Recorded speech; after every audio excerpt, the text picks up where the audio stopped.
Over the next week and a half, I'm going to be adventuring around Utah's Mighty Five, starting right here in Zion National Park. I'll be making my way over to Bryce Canyon and then over to Capitol Reef, and then we'll be backpacking in Canyonlands, and we'll finish the trip off with some hiking in Arches National Park. I can't wait to take you guys along. It's going to be a lot of fun. We're going to do some primitive camping. We're going to do some Airbnb, and hope you enjoy the adventure.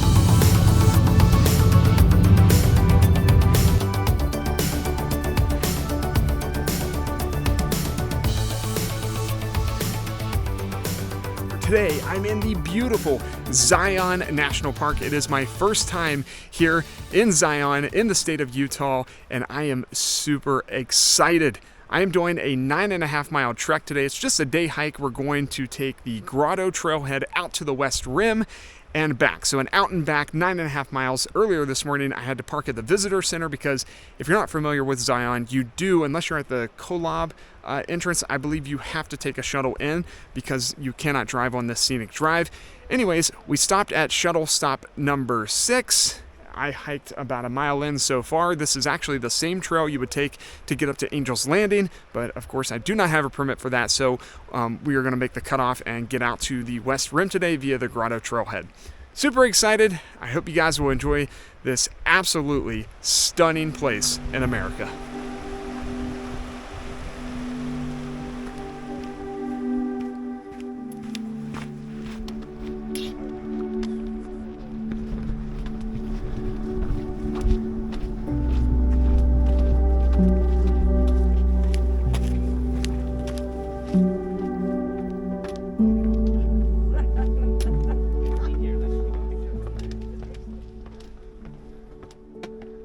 Keep in mind, if you do one of these main trails in Zion National Park, you're gonna see a lot of people.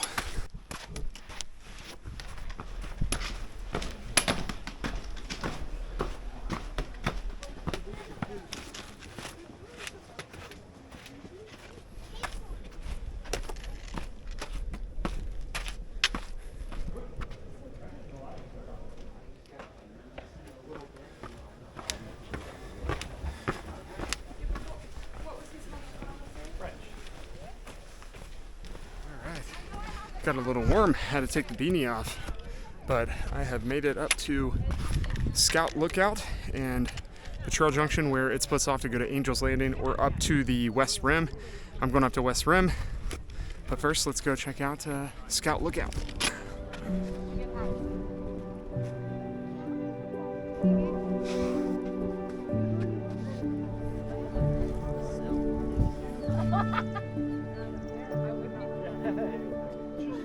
Alright, I'm over here where you begin Angel's Landing.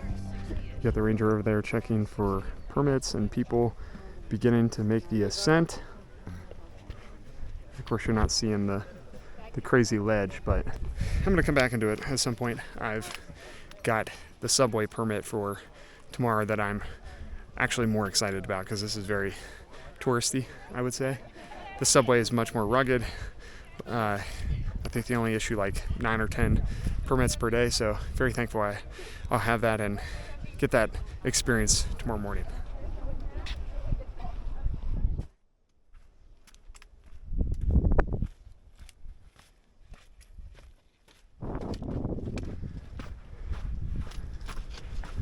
All right, I have left Scout's Lookout and continuing up to the West Rim. That was about 1,500 feet of climbing. We got about another 1,500 of climbing to get out to the West Rim. So it's absolutely stunning though. This is beautiful, the red rock and sand.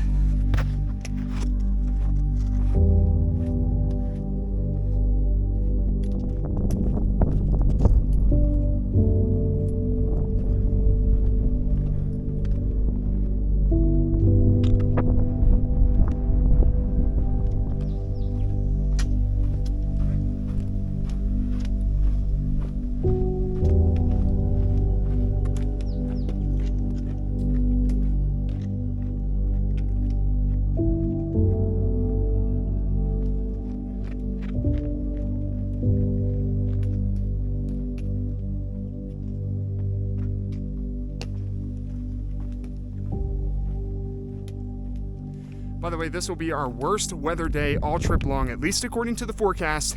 It is going to be sunny, highs of 70s, no humidity, beautiful, not too many clouds.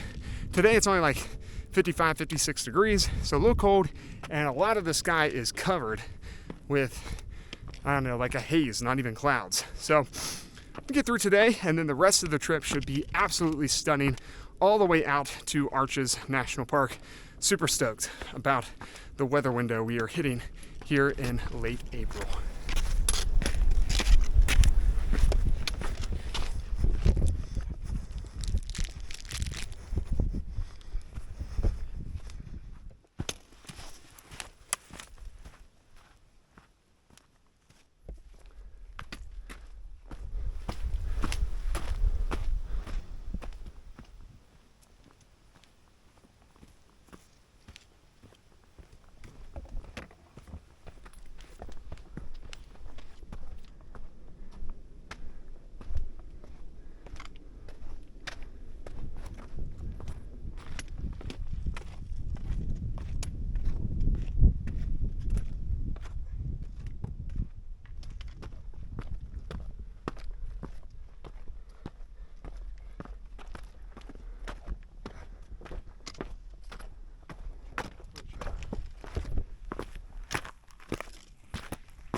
Wow. All right, guys, I have made it up to the west rim. It took me about 2,900 feet of climbing, but it is gorgeous. We've got 360 views out here. You can see some of the snow-capped peaks way out in the distance. Even the sun's out over here, but we still got a lot of haze and cloud coverage, but had a lot of fun getting out here. Super, super fun, actually. I think we're at, let me see what the elevation, like, I climbed 2,900 feet, but we are at an altitude of, let's see, 6,740 feet. So we're almost 7,000 feet above sea level up here. Absolutely beautiful. Hope you guys enjoyed it. Now I'm going to head back down the same way I came up.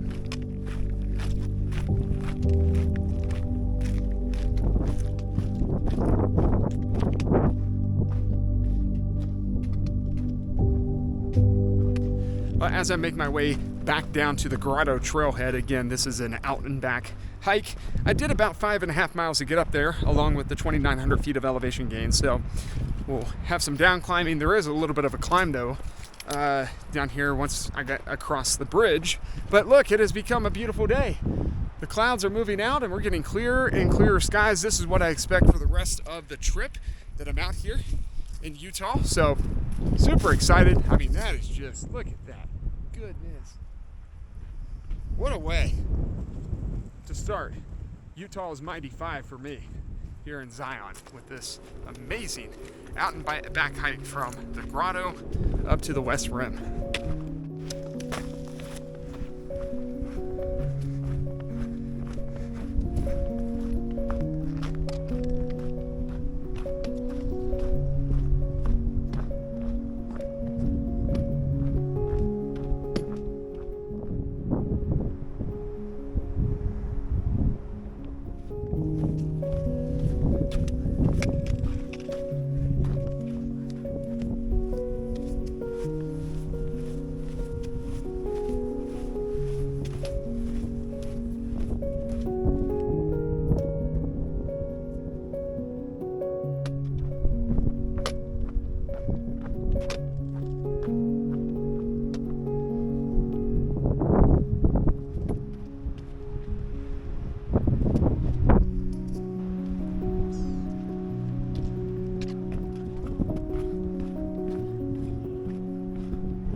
All right, made it back safely.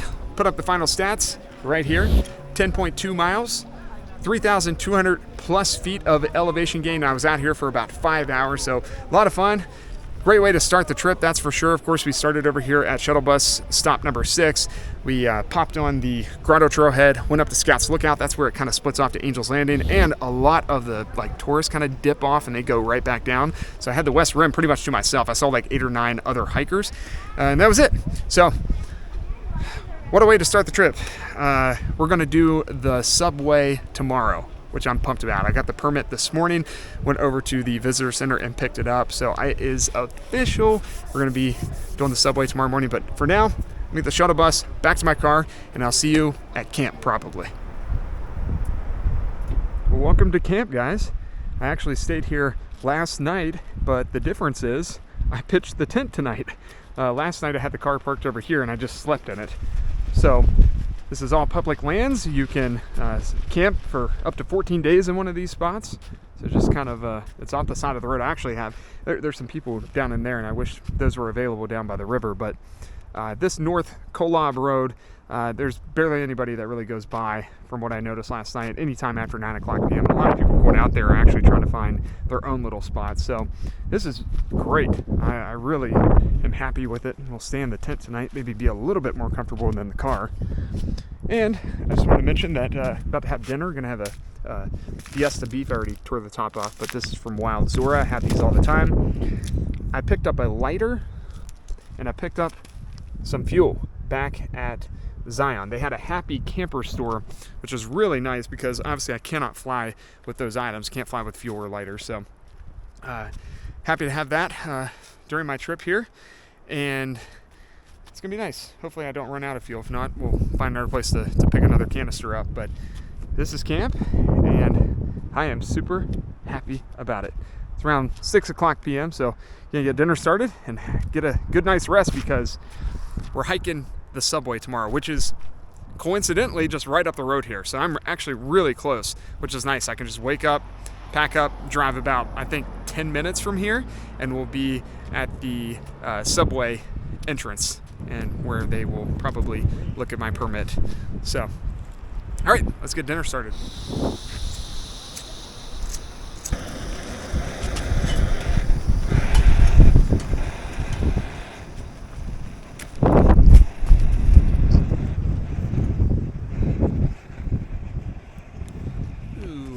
Time to refuel. I love this stuff. This is the Fiesta beef. It's a quinoa bowl with like carrots and beef and what else does it have in it? Red chili peppers, bell peppers, sweet potato. Yum.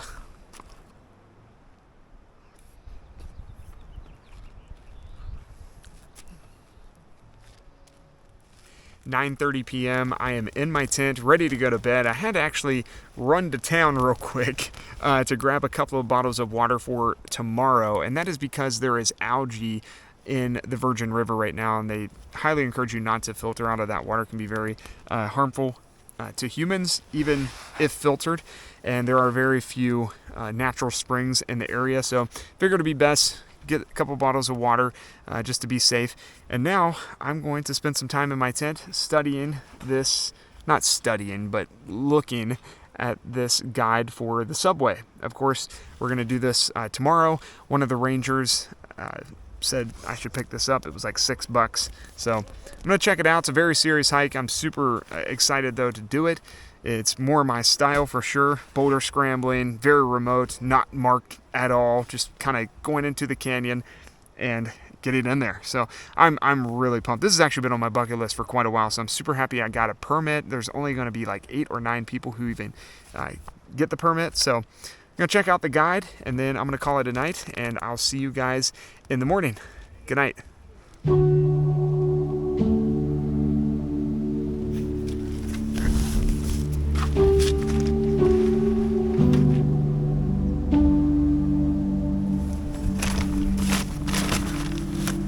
Morning, everyone. Had a great night's rest. The sun is up, thank goodness, because it's a little chilly this morning, but I'm starting to get warmed up now. and just packing up camp. I'm actually going to leave the Nemo Hornet Osmo 2-person tent up here for today because I plan to come back and sleep at night, but I extracted and took everything out from the tent, packed it in the trunk here. Let me show you the setup. I don't think I've showed you this yet, but I just have my suitcase, my bear bag, another backpack, which is another day pack, and some items back there. But really, the big thing this morning is getting the pack ready for the subway. So I'm headed out to do the off-trail route and just making sure I have everything in here that I need. Some food, some backup clothes, extra socks and things because we're gonna get wet, and got my map, got the permit up there. So I'm gonna get things packed up and we'll head up the road here on the Kolob Terrace, and we'll get out and attempt the subway today. Super excited.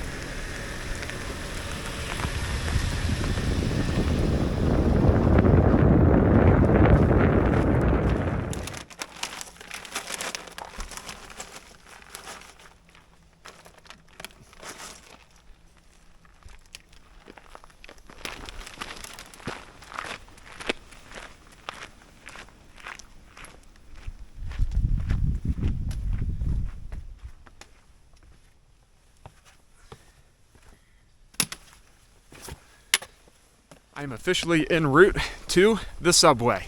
I began at the Left Fork Trailhead. Just a few cars there because obviously there's only a few permits issued per day for this trek. And while I'm on kind of a trail right now, nice and sandy, a little bouldery, this is more of a route find. So once we get down into the canyon and begin our steep, and I do mean steep, down climb, it will be more of a route find over to the subway. But I'm super pumped. Been wanting to do this, and this is my kind of style of adventure. I hope you guys will enjoy it.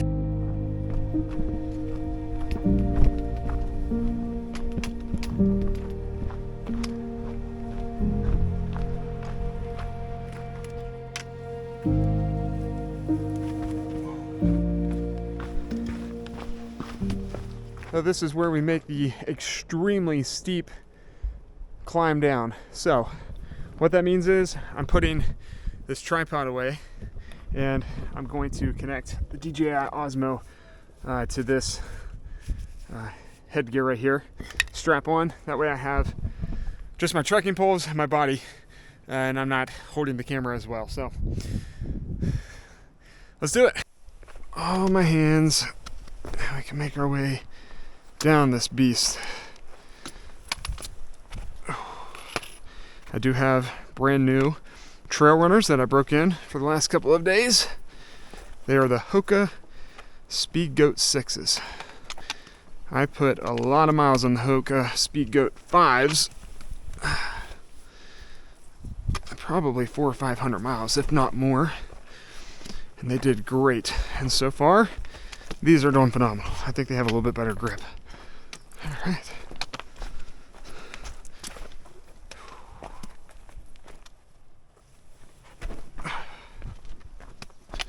Now my pack only weighs about, I don't know, 15 pounds today, so pretty light, but got all the essentials I need in case of emergency and to keep myself healthy out here.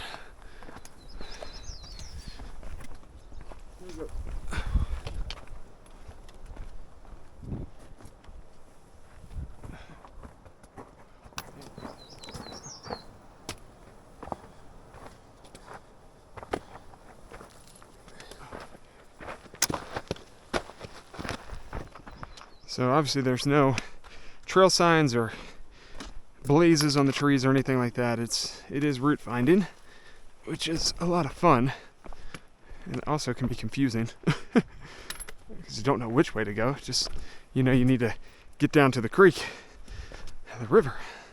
All right, I made it down here to a little split, and it's super important to pay attention to this. There actually is a nice wilderness sign down here saying the Left Fork Trailhead is this way, which is where we came from.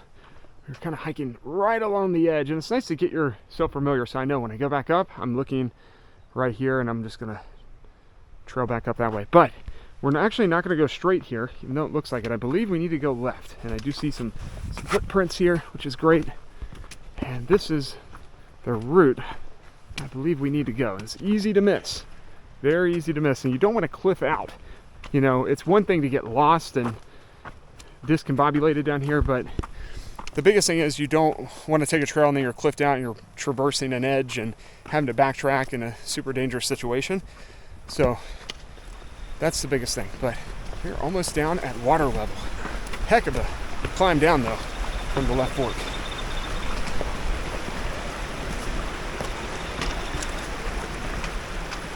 All right, I'm at the part where I've got to cross the water. I'm just looking for the best path down here. As you can see, this is where the route finding begins to work our way up the canyon. I believe this might be our best direct shot. It's right here. Yeah, I think this will be good.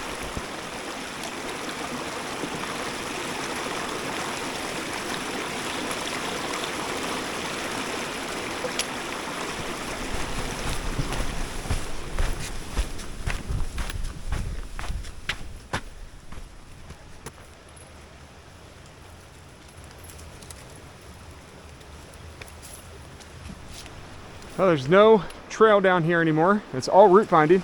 And I'm just kind of sticking along the left fork creek after that creek crossing back there, and got this big boulder field. I'm not really seeing any footprints over here, but I feel pretty confident that we don't have to cross the stream just yet again. I think we cross it on up here a little bit further, so keep hiking up the canyon.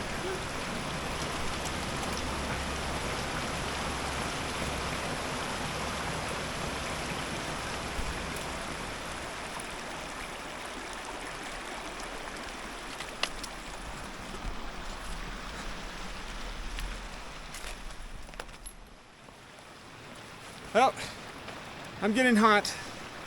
Got to take the hoodie off. Also get a drink of water. Let me look at the stats here. So we've been hiking for about an hour and I've done 1.4 miles. So this is supposedly about an 8-mile round trip. So we still got a good 3 more miles probably to get out there to the subway. Whew.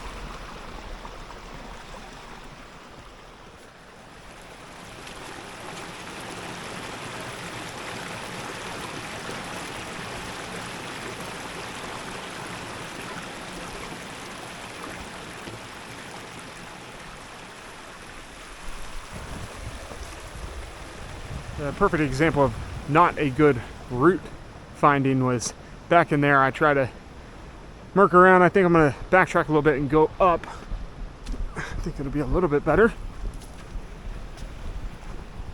This looks like it's been worn as well. Both of these look kind of worn and look like an actual path, which is nice. I can even see footprints on the ground, but you want to take the left over here, and that's after that stream crossing back there. Oh yeah, this is much better.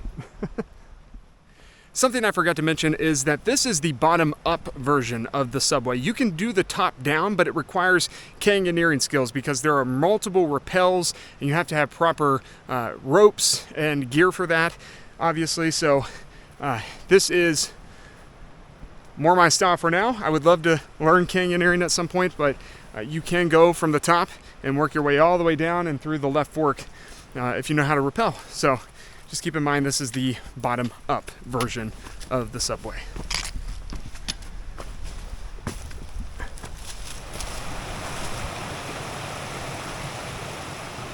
Small stream crossing here.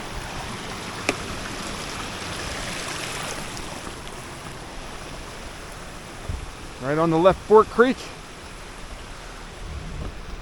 I know it looks like a mess down here. That's because it is. Pretty wild adventure.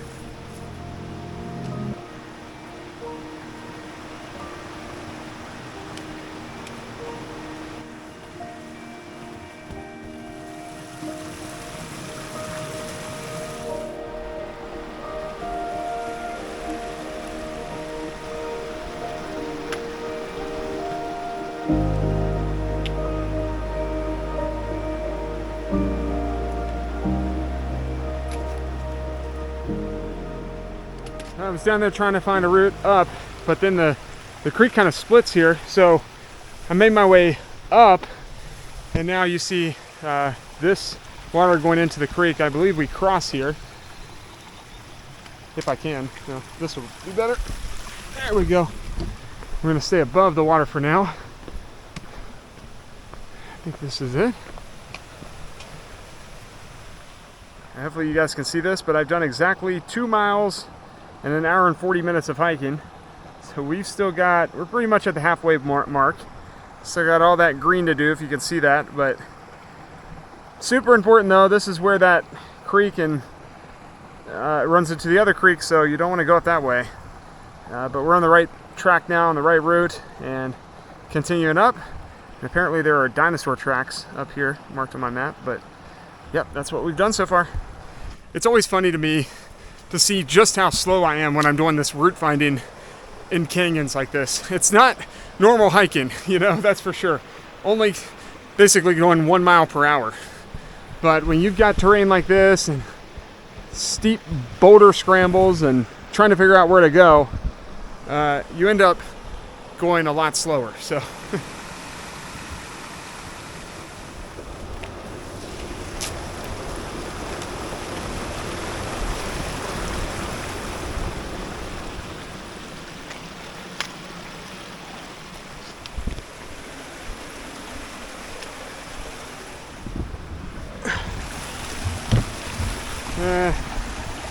well, maybe I'll just butt do it.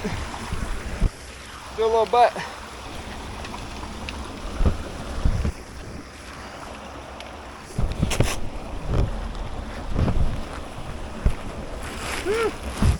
Woo. All right.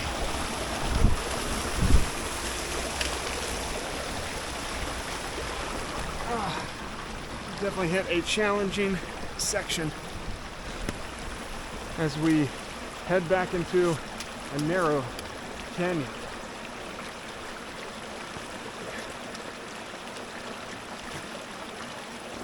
I just looked at my guide and my downloaded offline map, and I actually need to be on that side of the creek. Probably be a little bit easier, hopefully, since that is what the route beta is showing. So I'll find a way down there to cross.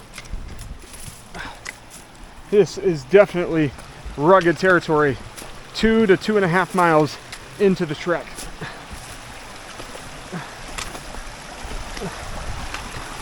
Oh man.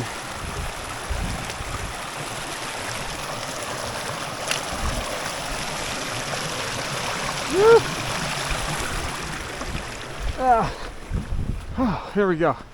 It's a little bit open over here. I see some footprints as well. Yeah, I've been traversing on that side for a couple tenths of a mile, and it's just, you know, a couple tenths of a mile when route finding exhausts you. This is just an amazing adventure, y'all. My goodness.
keep in mind, as you're watching this, I am not filming every single stream crossing, and I probably have done 20 or 30 that you have not seen. Large, medium, and small. So there's also a lot of this I'm not filming, but I'm just trying to give you guys the highlights and the best I can to give you an idea of the route. And it's very strenuous, and you definitely have to have navigation skills.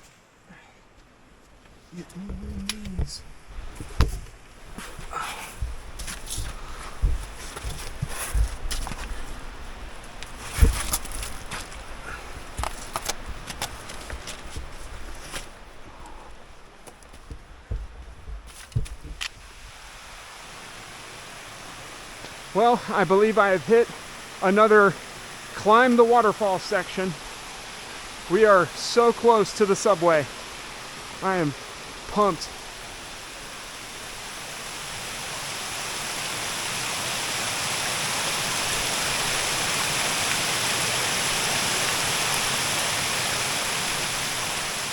All right, I made it up the first section of the waterfall. Now to the next section.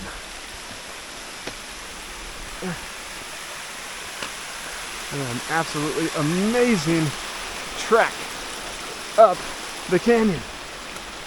Wow. Oh, you can start to see the walls and the curvature. This is just going to be amazing, guys.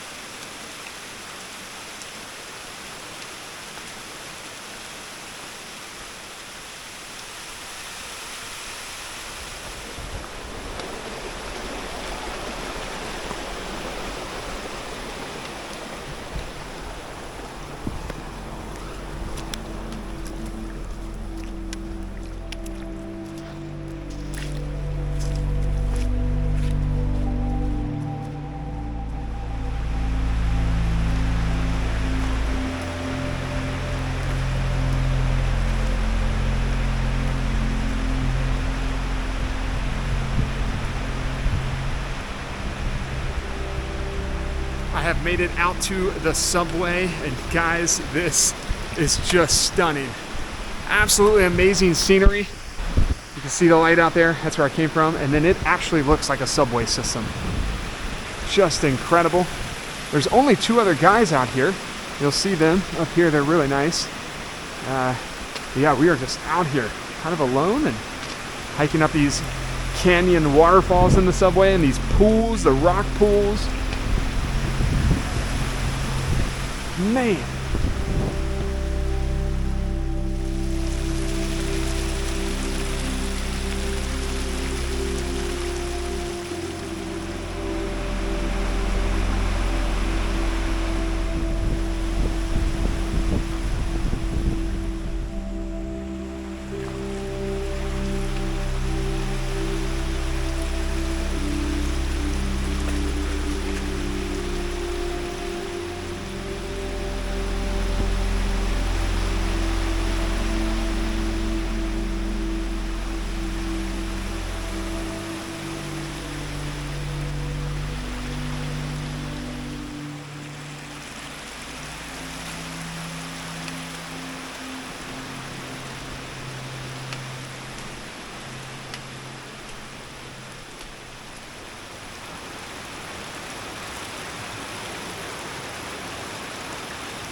Well, after spending about an hour up at the subway, it is time to make our way back to the Left Fork trailhead.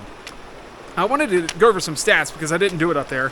I also went ahead and had a snack. Didn't show you what I had, but I had some dried strawberries, a beef stick, and a Bobo's bar. So I pigged out up there. But stats to get up there, it took me 4.8 miles. Of course, I moseyed around a little bit, so I'm sure the final tally will be probably over 10 miles once we get back to the car. And then the elevation change, I gained an elevation of 1,110 feet. So just over 1,100 feet to get out to the subway. And now we make the trek back to the Left Fork trailhead.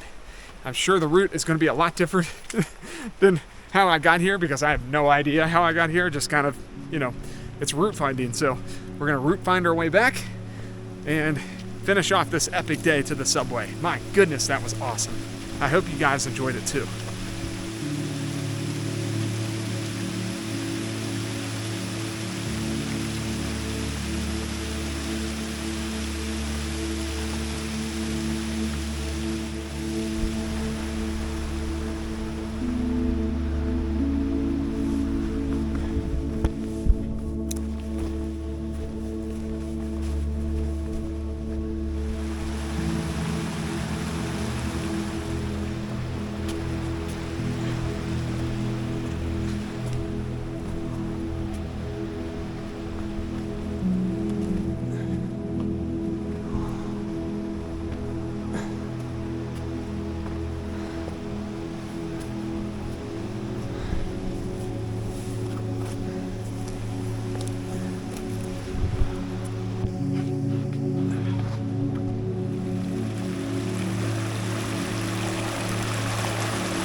I've been thinking about this on my way back, and I meant to say this on the way there because I had the same thought, but when you see debris like this up in the trees and things flattened out like this, that is because of flash flooding. So that's another reason why, route finding around here can be difficult, because the terrain can always change and it can look a lot different than the first time you come, or the second time you come, or when somebody comes a year from now. So that's something to check out when you're seeing stuff like this. This is just flood, flash flood debris, like that tree over there just washing down the creek.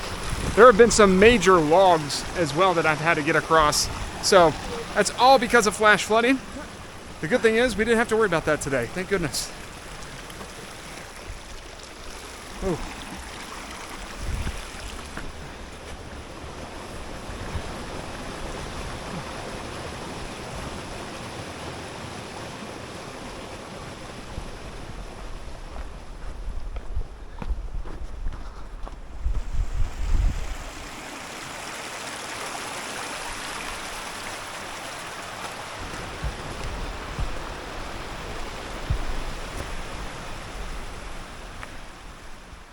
I made it back to where our first stream crossing of many today started, right here.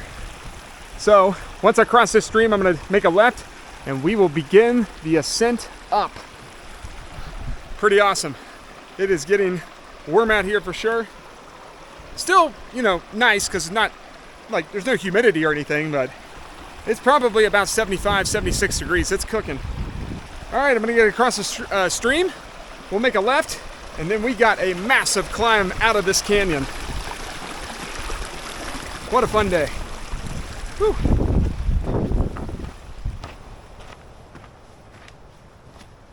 All right, I decided to rip out the trekking poles again for this steep up climb.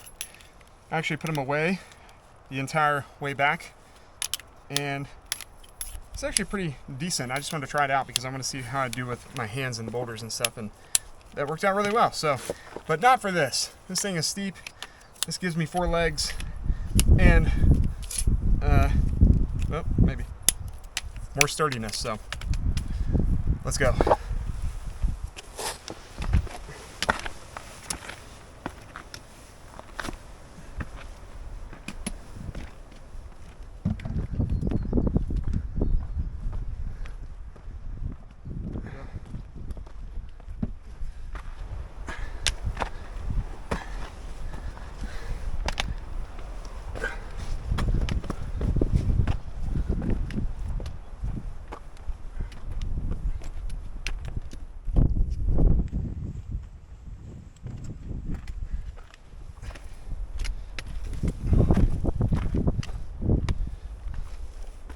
It's actually a little bit easier going up than going down, so I'm able to film without putting the headgear on. It's slow going. We have left the canyon, or we are leaving the canyon.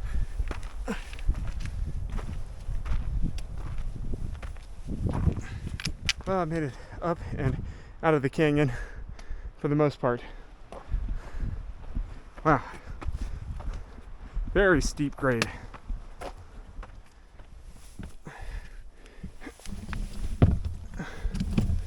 Ooh.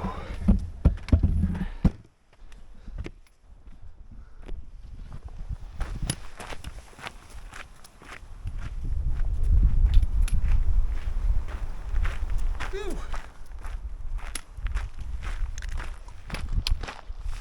Oh my goodness. Woo. What an incredible route. The subway here in Zion Wilderness. I had so much fun out there. Let me put up the final stats. It looks like we did just over 9 miles and 1,600 feet of elevation gain. Also, we were out there for just over 6 hours, which, by the way, my little handy guidebook that I picked up says that's about average, is 6 hours. So it took me 4 hours to get out to the subway, 2 hours to get out of the canyon.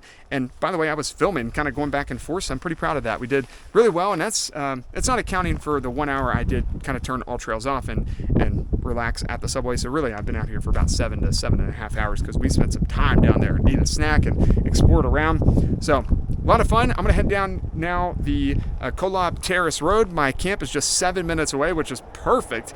And again, I'm just so thankful I got this permit. So I'll see you at camp.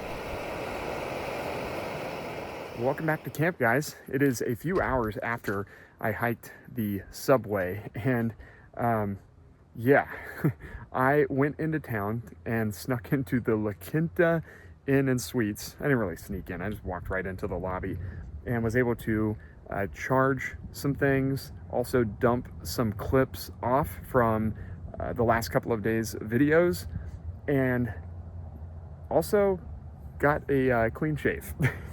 I used the bathroom in the lobby and I just quickly washed my face, shaved, and I feel 100 times better now. My hair's still a mess, but I feel fantastic.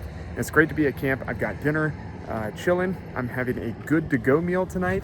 It is the Thai curry.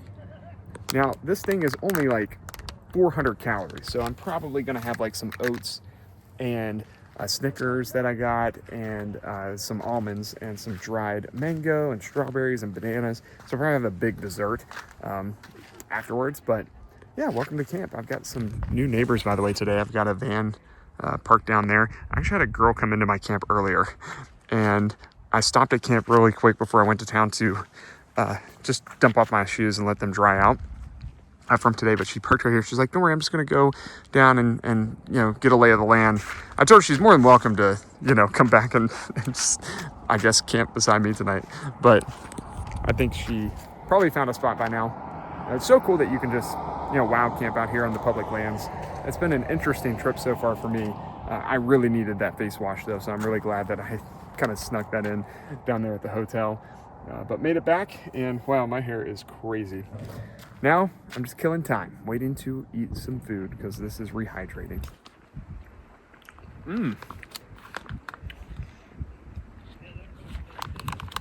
That is good.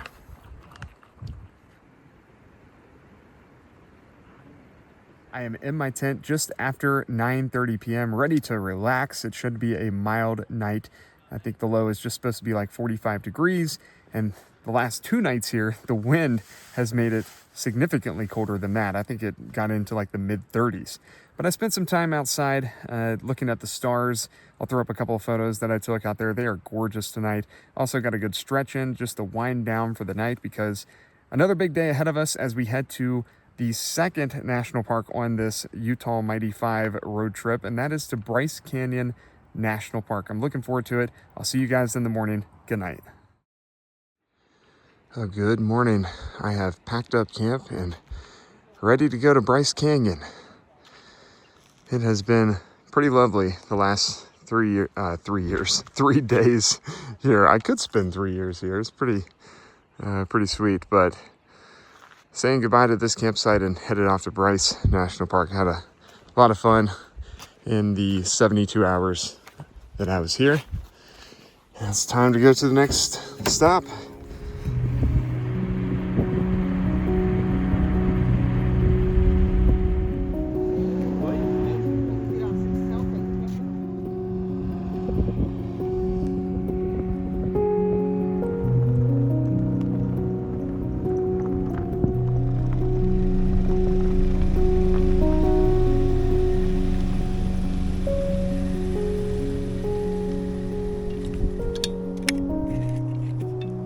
After about a 2-hour drive, I made it just outside of Bryce Canyon National Park. I'm at a place called Ruby's Inn RV and Campground. So this is a hotel and it's an RV campground, as well as they have like 30 or 40 tent sites. And the cool thing is I reserved tent site number 32 when I got this, but they told me to choose whatever because there's only a few of us out here for tonight. It's Easter Sunday. So I've got tent site number 9. I really like it. It's back here, pretty private. There's nobody else around. And yeah, so I'm not going to be doing any primitive wild camping on public lands. I actually did reserve this just for one night while we explore Bryce Canyon National Park. But today it is already 11:30 a.m. I'm going to get something to eat. And the good thing about this is the luxury of this is that there are bathrooms and showers, and they are really nice. I already checked out one of the bathrooms. They gave me a code for to use the shower, so I'm going to do that, get freshened up, get some fresh clothes on, and, you know, just really relax and see whether or not I'm going into Bryce Canyon National Park today or I do it tomorrow morning before heading to Capitol Reef National Park. So it's kind of a quick stay here, but one night here at Ruby's Inn, I think it's going to be really beautiful. I like it back here. It's super private, and yeah, over there's all the RVs. They have like 200 RV sites, but all right, I'm going to get something to eat and I will catch you guys in a little bit.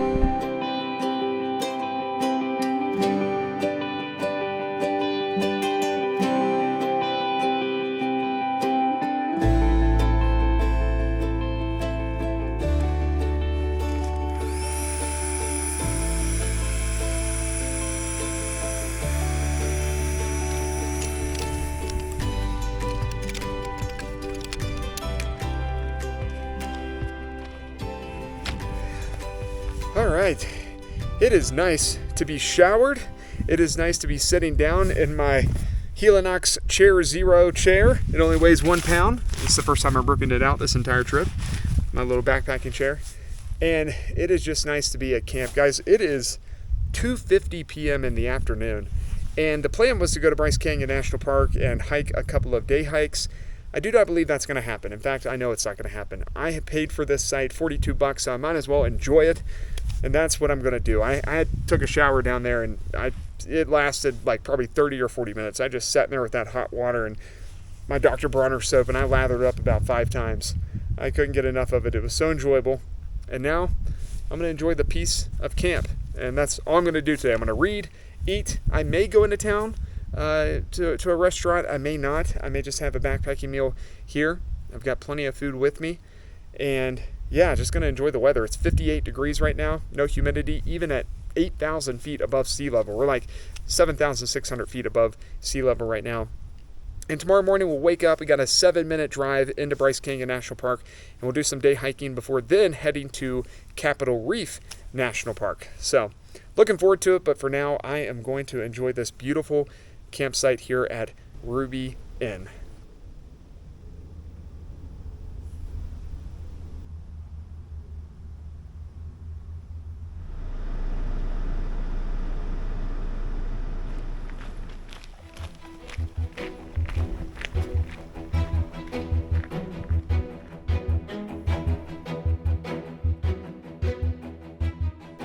Good morning and welcome to another day on the Utah Mighty 5 road trip. Today I'm in Bryce Canyon National Park. I woke up super early this morning after a wonderful, relaxing, absolutely do-nothing day at Ruby's Inn Campground. I had a wonderful time there.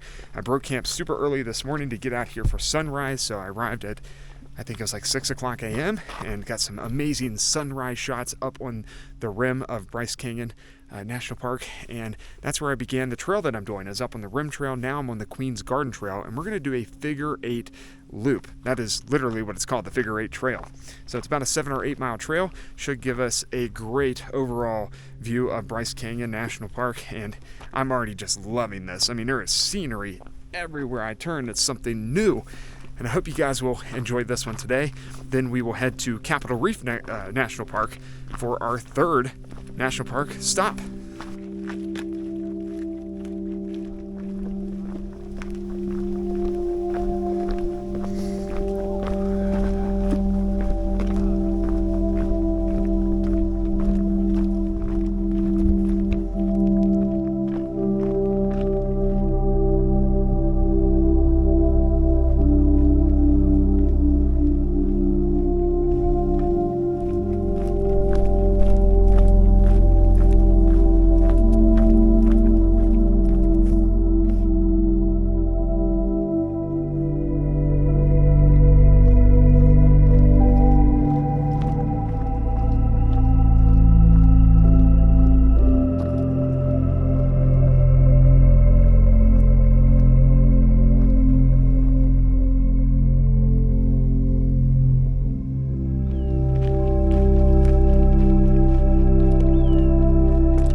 Under my 3rd tunnel of the morning.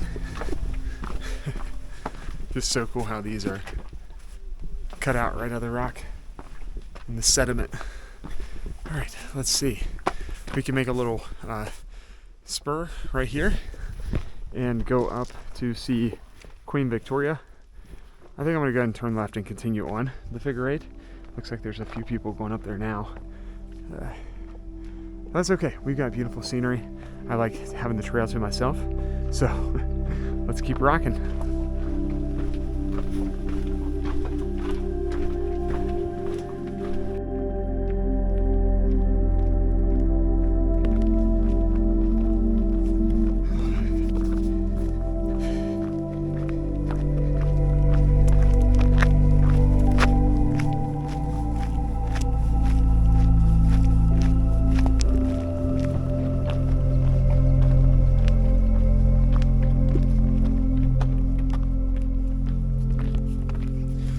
All right, so unfortunately, when we come back, we're not going to be able to do Wall Street. For some reason, they have that closed still for this season.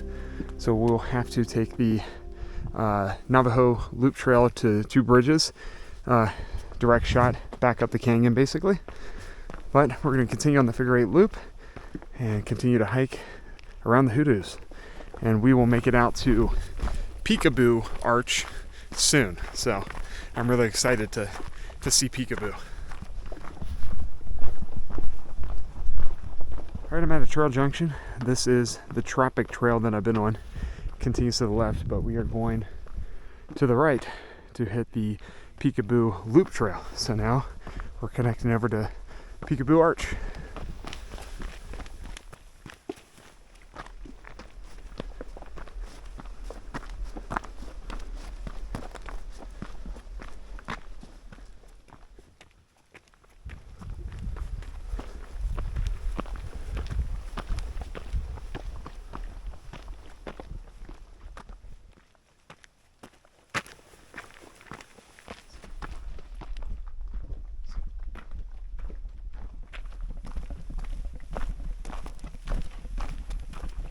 It's really warming up now. It's probably about 45 to 50 degrees, so I was able to take the gloves off.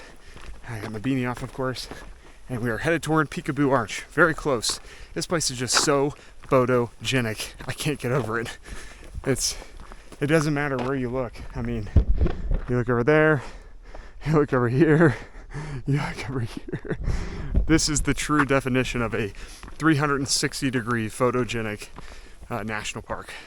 All right, this is actually not one of those tunnels. This is Peekaboo Arch. How neat. It's one of the larger arches slash tunnels we've been through today. Pretty cool. I'm assuming that's why they call it Peekaboo.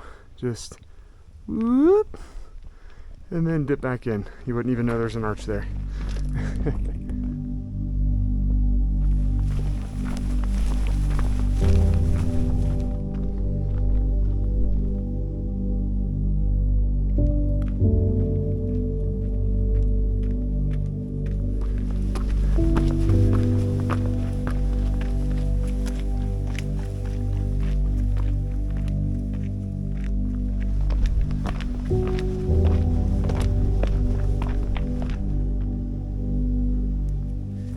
I made it to this trail junction.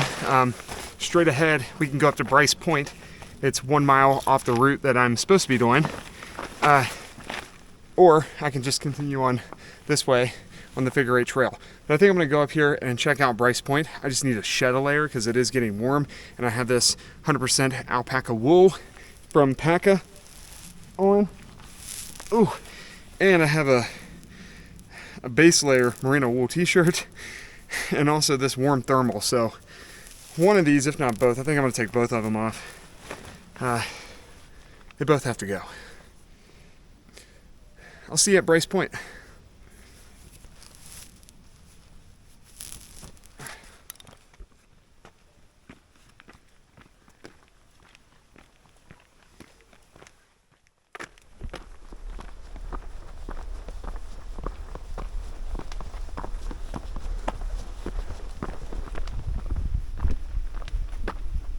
Now check out these two little arches. We got a double arch going on up there. I'll try to zoom in as best I can.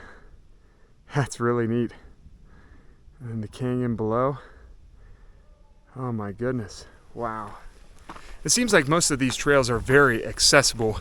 And what I mean by that is, yeah, there's some elevation gain and loss. Actually, a lot of it on this trail. I think we're gonna do over 16 or 1700 feet in just those 7 or 8 miles we're doing today. But what I mean by that is just, it's not really a single path. You got a very wide path, and a lot of that is horse trail. You know, they got horses that come down into the canyon and everything. And I mean, I just can't get over it. This is like 360 views. Gorgeous. But let's continue to make our way up to Bryce Point. By the way, we are at 8,000 feet above sea level, so there's still some packed snow up here, and you definitely want to be a little acclimatized. Of course, I've been in this for almost a week now, so not too bad.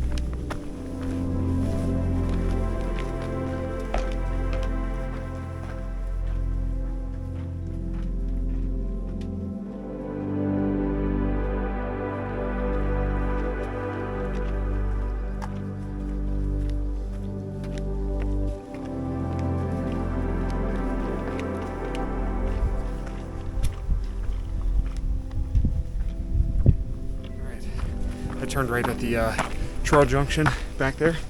You see those people? And Bryce Point is just right over here. If I turn left, you can go to the Under the Rim Trail. And I don't know how long that is, but we're out to Bryce Point, get a cool view.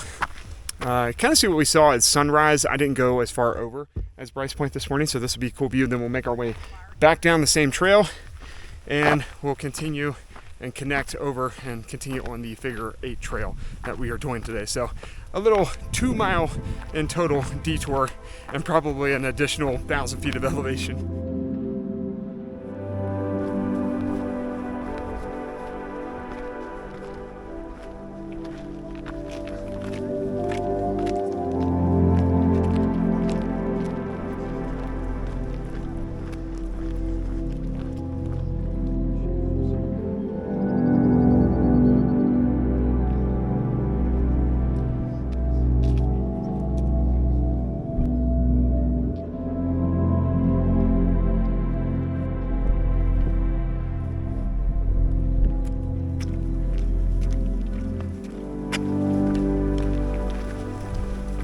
right, that was Bryce Point.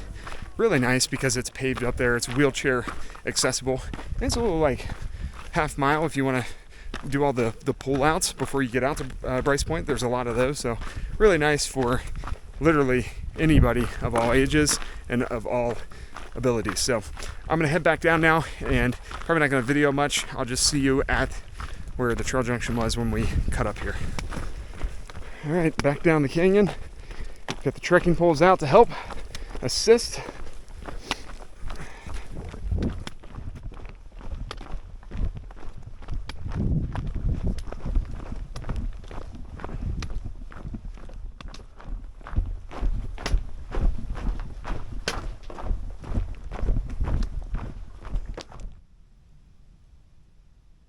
All right, made it back to the trail junction, and we're going to continue on the Peekaboo Loop to the left.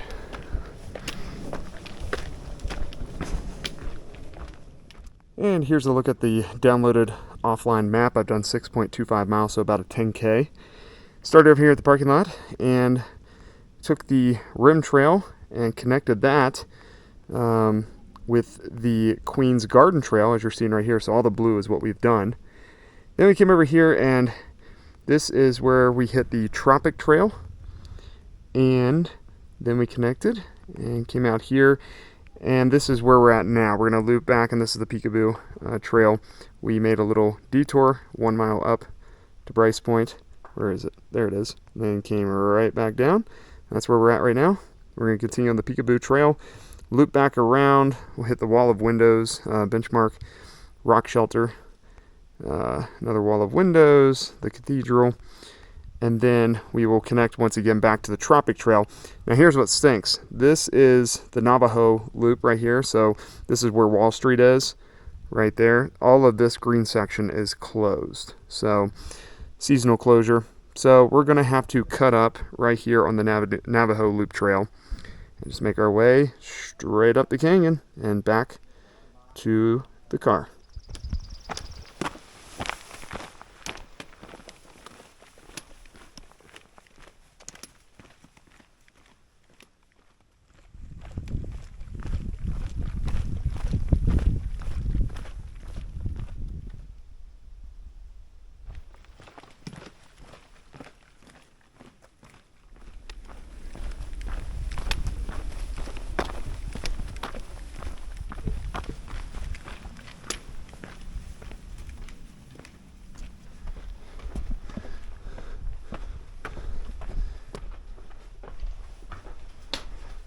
Wow, this one's awesome. Look at that view. Out of the arch. Wow.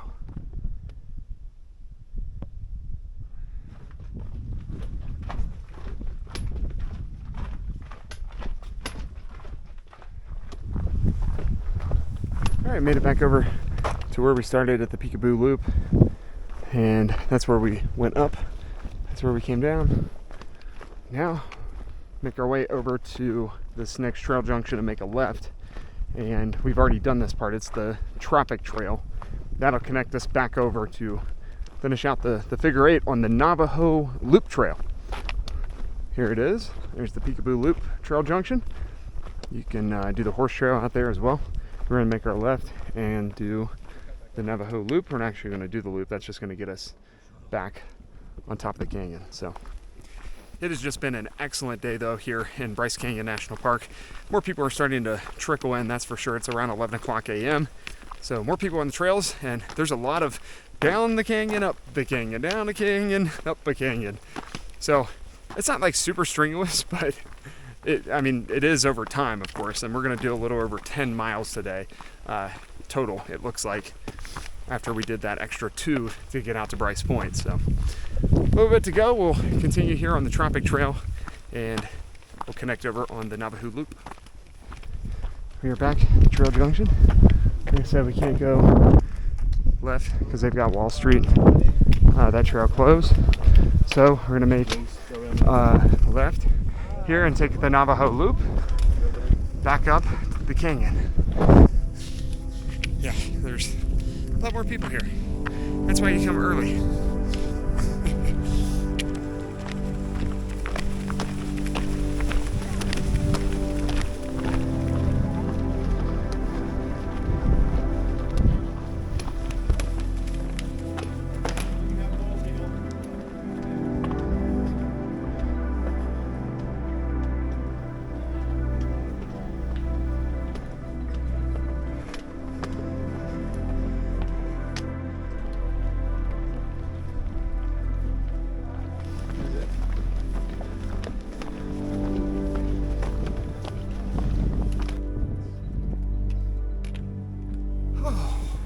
it feels good to sit down. That was a lot of fun. That was the Figure 8 trail with an additional 2 miles added on because I went up to Bryce Point and back.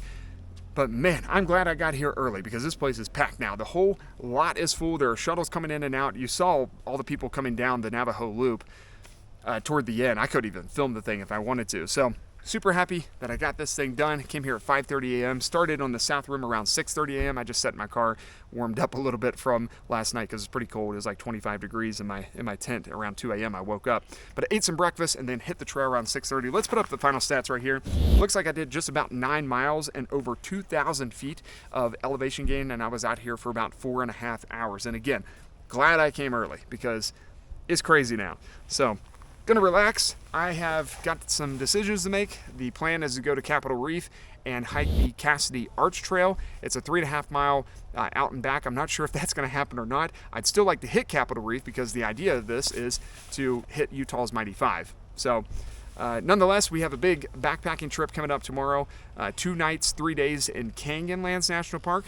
But we'll get to that here in a little bit. I'm gonna rehydrate and get some food in my body, and we'll catch up a little later when I figure out what the heck I'm doing next.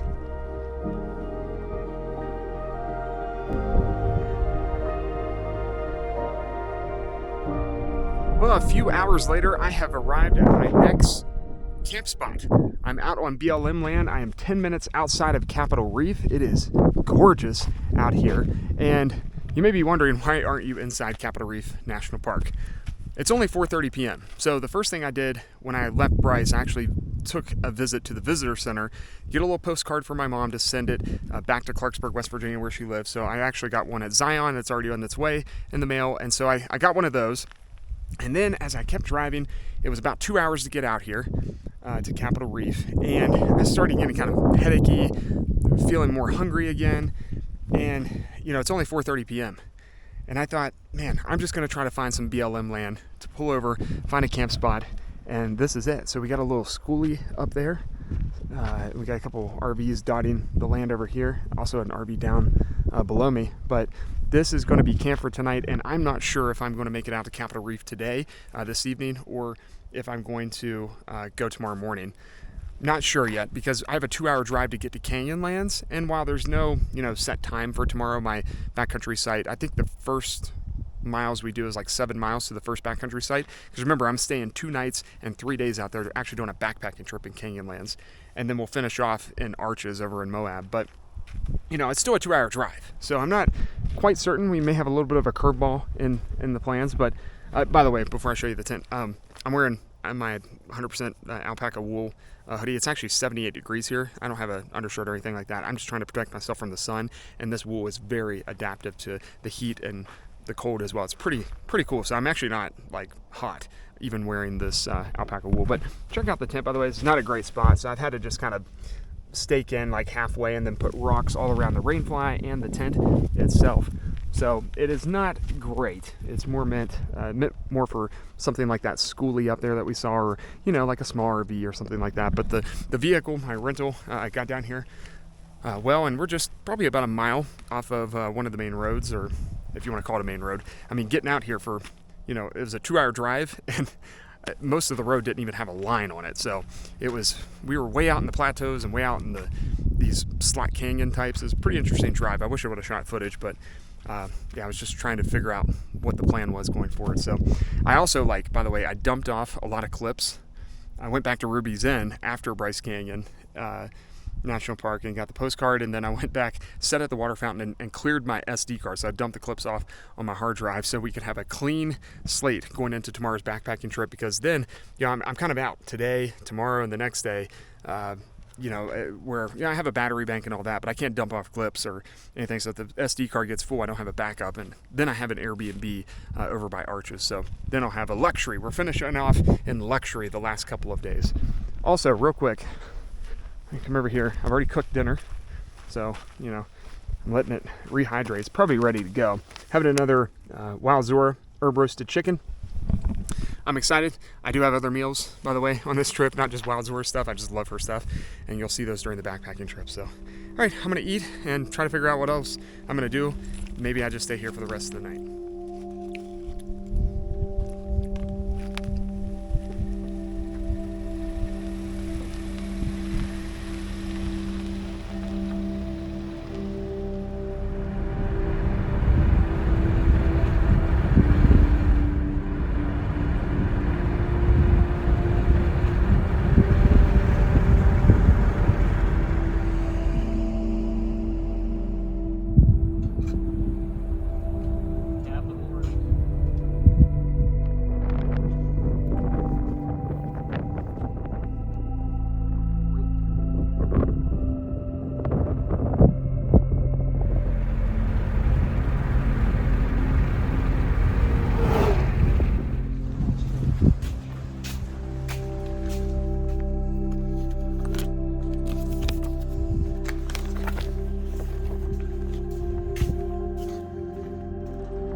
it is nice to be back at camp here on BLM land, just outside of Torrey, Utah. So I drove about 10 minutes into Capitol Reef National Park, did a little scenic drive, stopped at a couple viewpoints and stuff like that, because that's really all I have time for, and that's all my body is capable of doing. I would love to have done even a mile or 2 mile hike up to a point as the sun goes down, but I'm just tired and my head is thumping, and it was an early wake up call for me, and we've been at for today, and then I hiked a hard 9 miles up and down in Bryce Canyon, and then of course we've been at altitude 6,000 to 8,000 feet for almost a week. So it's catching up to me, and I want to make sure I'm rested. So hopefully going to get 10 to 12 hours of rest tonight and get ready for a backpacking trip in Canyonlands starting tomorrow. But I just want to say, I can see how Capitol Reef is like the middle child of Utah's Mighty Five. I mean, it's right in the middle of Utah. You kind of have to want to get here. It's kind of out in the middle of nowhere. The infrastructure is nothing like Zion or Bryce Canyon. And so, yeah, I mean, it's just dead middle between, Zion and Bryce. And then tomorrow, we got Canyonlands and Arches, and it's just right here. So you kind of want to have to get here. It's worth it. I think I definitely want to come back. I want to come back. It looks so cool down in there in the canyon and stuff, at Capitol Reef, and just these big cliffs and stuff. It seems like they have a lot of cool hikes. I'm going to check out the map that I picked up at the visitor center. That was one of my stops. So just get a feel for it. At least I got a feel for the land, and definitely want to be back for sure. It's beautiful, but I would make this a 3 to 4 day or week-long trip just go to Capitol Reef, because it can get exhausting when you're working your way across Utah, and I can see why this one is kind of overlooked and overshadowed by the other 4. So I'm gonna call it a night, at least from the video standpoint. I still got some chores to do here at camp, and yeah, I think it's gonna be a wonderful night. There's a lot of people out here dotting the land with their vans and RVs. So looking forward to getting some rest, and I'll see you all in the morning for a 2-hour drive to Canyonlands. Good night.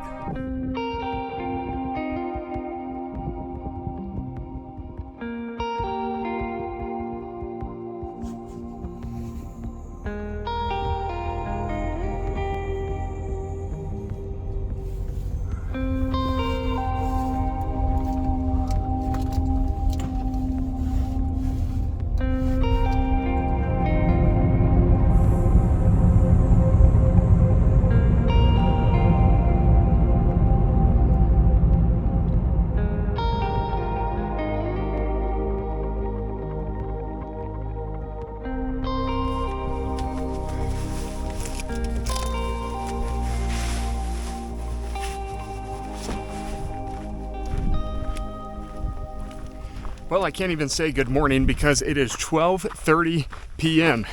I have made it to Canyonlands.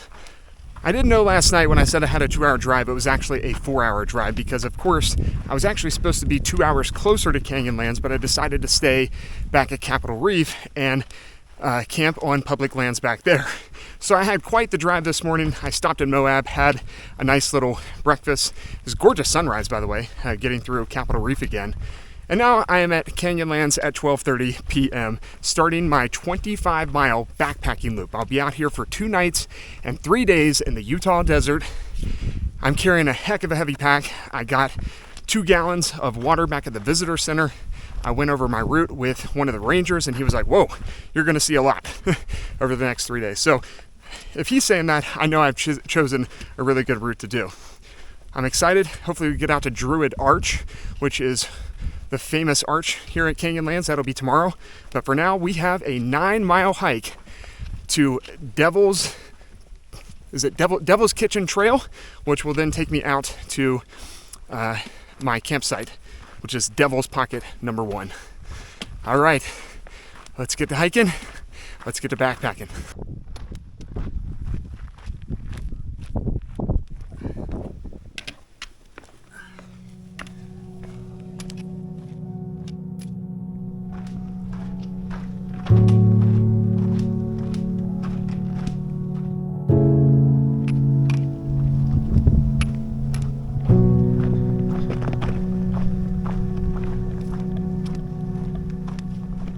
So to start this loop off, I'm on the Big Spring Canyon Trail. Up here is backcountry site number 1 for Big Spring.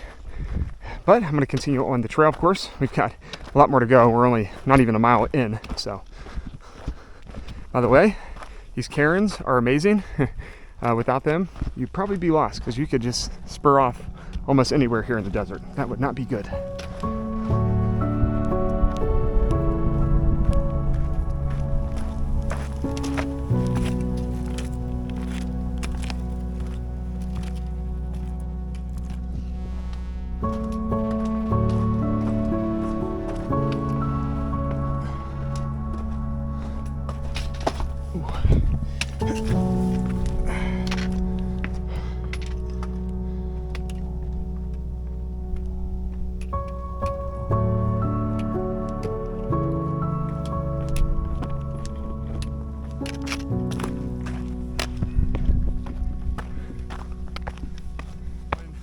I am on the North Connector Trail now, and I know it looks like there is no trail, right?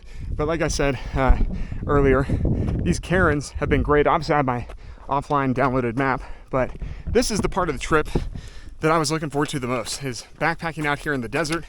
This is such a vibe. This is my kind of vibe.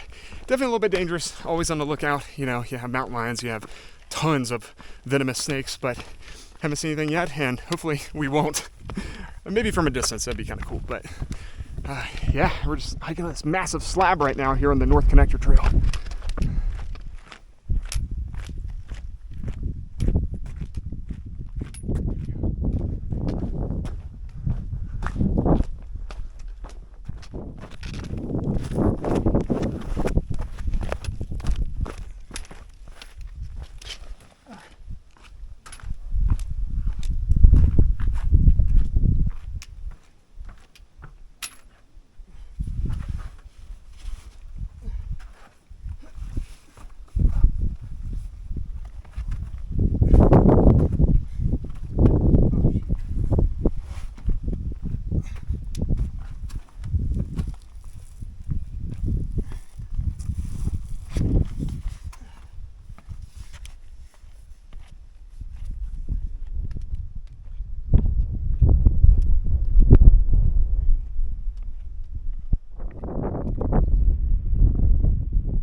Down here in the canyon, about 2.5 miles in, I found a big water hole. So after up climbing and then down climbing into this canyon, that's a nice water source.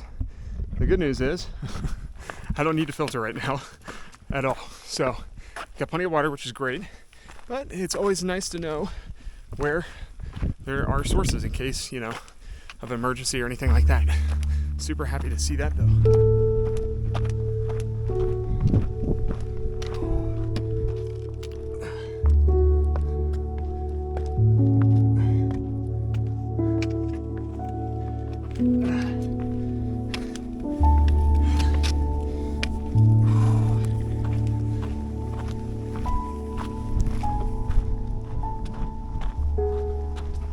Oh, we have made it to a trail junction.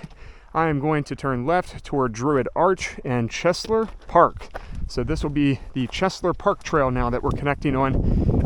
I think there's a viewpoint out here somewhere. So we're about 3.5 miles in on the trek.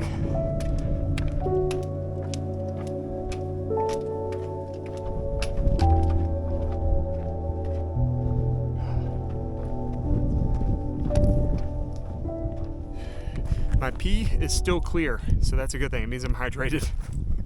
TMI, but you know, in my back, got a little sweat. Let me go over what I'm wearing here in a second. Okay, I got my Z-Packs merino wool t-shirt. It doesn't feel like wool. It's like kind of stretchy. It's so nice, and it won't stink up when you sweat. I got some Vuori shorts on. I think these are the core short.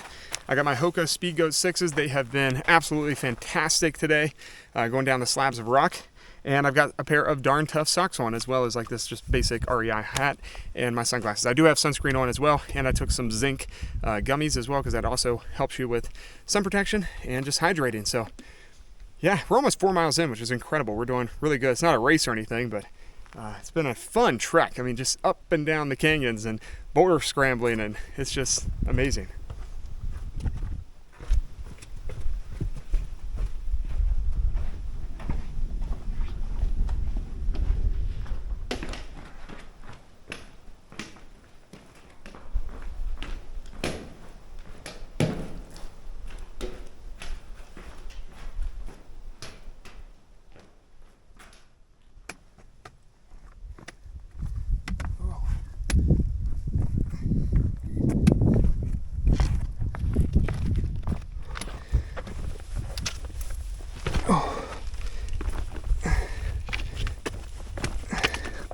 Whew. Hiking back down into one of the canyons. Made it to the next trail junction, and here is Elephant Canyon Trail. So back in there are 2 backcountry sites for Elephant Canyon. I believe those are taken for tonight. You can also take Elephant Canyon back, and that would be a good out in case of emergency, in the sense if I can shortcut it and then cut back around. But we are continuing straight on the trail. 4 miles in, 4.1 miles in to be exact.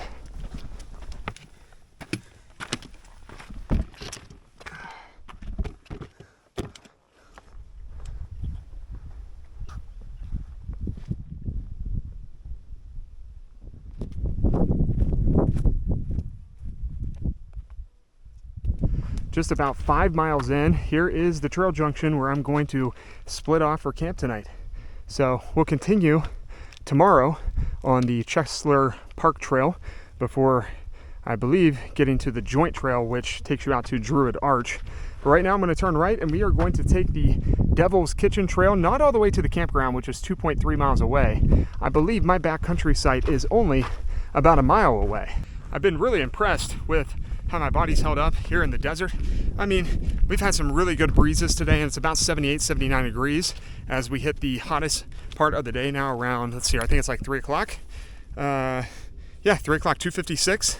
So, we're gonna get to camp nice and early.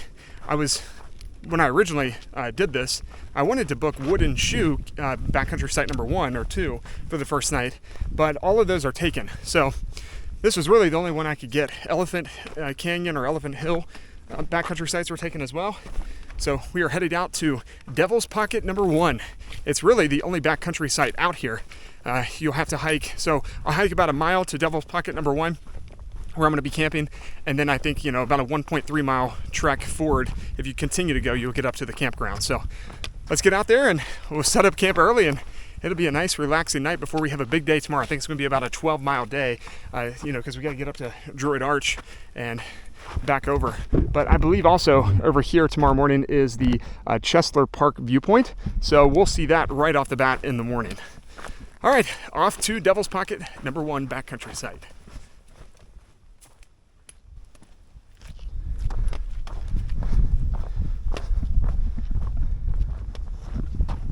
Well, I got a confession.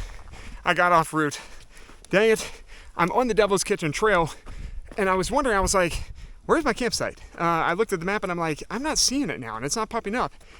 I took the first part of the Devil's Kitchen Trail. This thing loops around, so I need to go up to Chesler Park viewpoint and continue past that, then turn up Devil's Kitchen Trail. Oh my goodness. So a little, I don't know, quarter mile, probably about 3/10 of a mile backtrack. I'll see you at Chesler Park viewpoint. Oh, that breeze feels good. There's a positive. Oh, made it back. That's where I screwed up. So I should have just signed earlier. I turned right. I need to continue up to Chesler Park viewpoint and continue out, then split right. And it should only be a mile to my campsite from there. You can loop all the way around here from Devil's Kitchen Campground. So it is a loop. It's called Devil's Kitchen Trail. I'll have to show you on my map where I screwed up, but I'm gonna probably get up here a little bit and take a break, get some water, maybe a little snack, and then I'll show you where I screwed up on the map.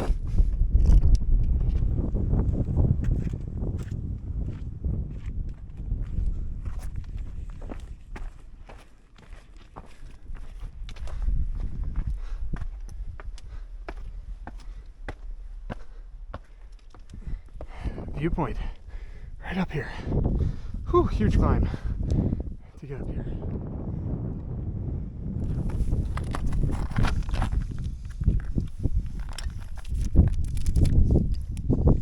My favorite RX bar. Egg whites, almonds, cashews, 2 dates, no BS. It's like chocolate. Sea salt, it's really good.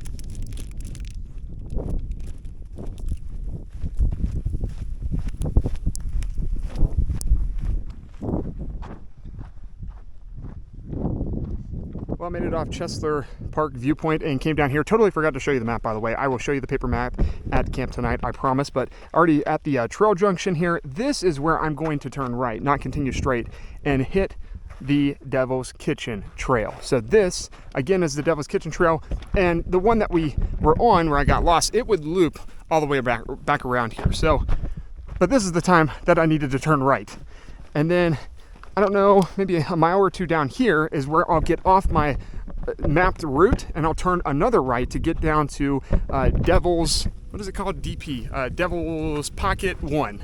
Devil's Pocket Backcountry Site number 1. So, now we are on the Devil's Kitchen Trail, the correct side of it anyway.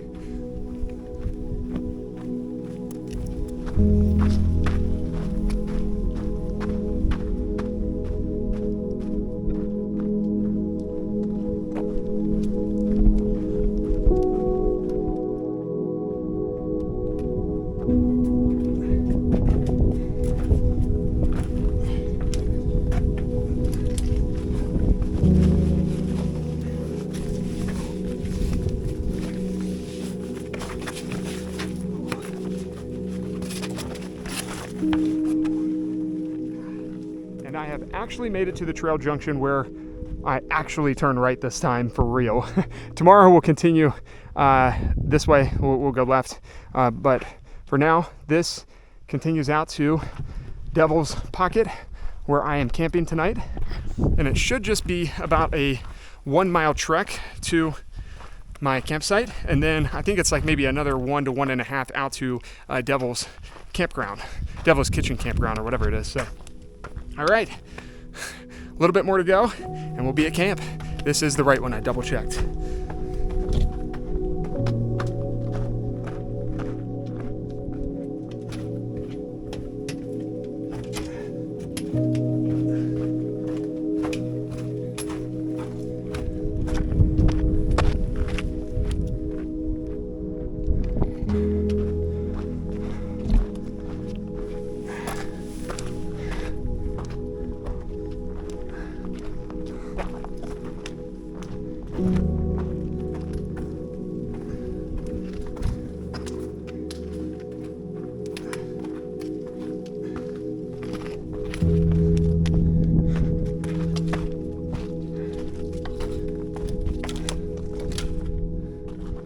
Every time I go up a slot canyon like that or come up and over a canyon, you just get a brand new view and look at Canyonlands. Quite remarkable.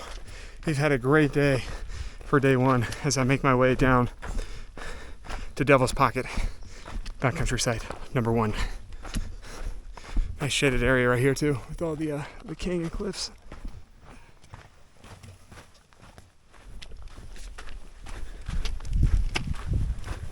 This actually has to be the real Devil's Kitchen, right in the thick of it.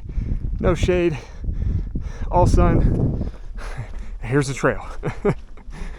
Incredible though, just came out to this like prairie, flat with canyon all around you.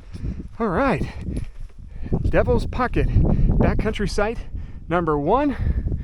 If you continue on, that would be the Devil's Kitchen Trail, and it loops back around, you know, where I made the mistake earlier today. But yeah, I'm gonna go over to my backcountry site. Tomorrow we will make our way right back out. It was about a mile or so to get over here, so off trail a little bit, or off my route. It's not off trail. So, all right, let's get to Devil's Pocket, backcountry site number 1, the only one out here.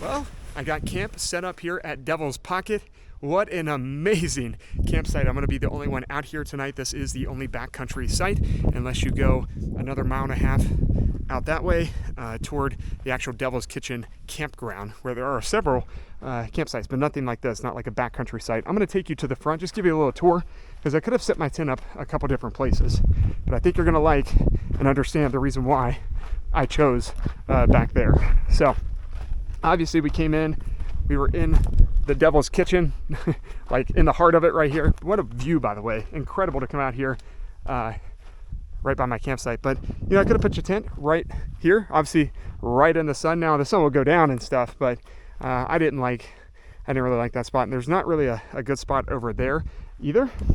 And again, why would I set it up back there when I've got a couple really cool spots back here?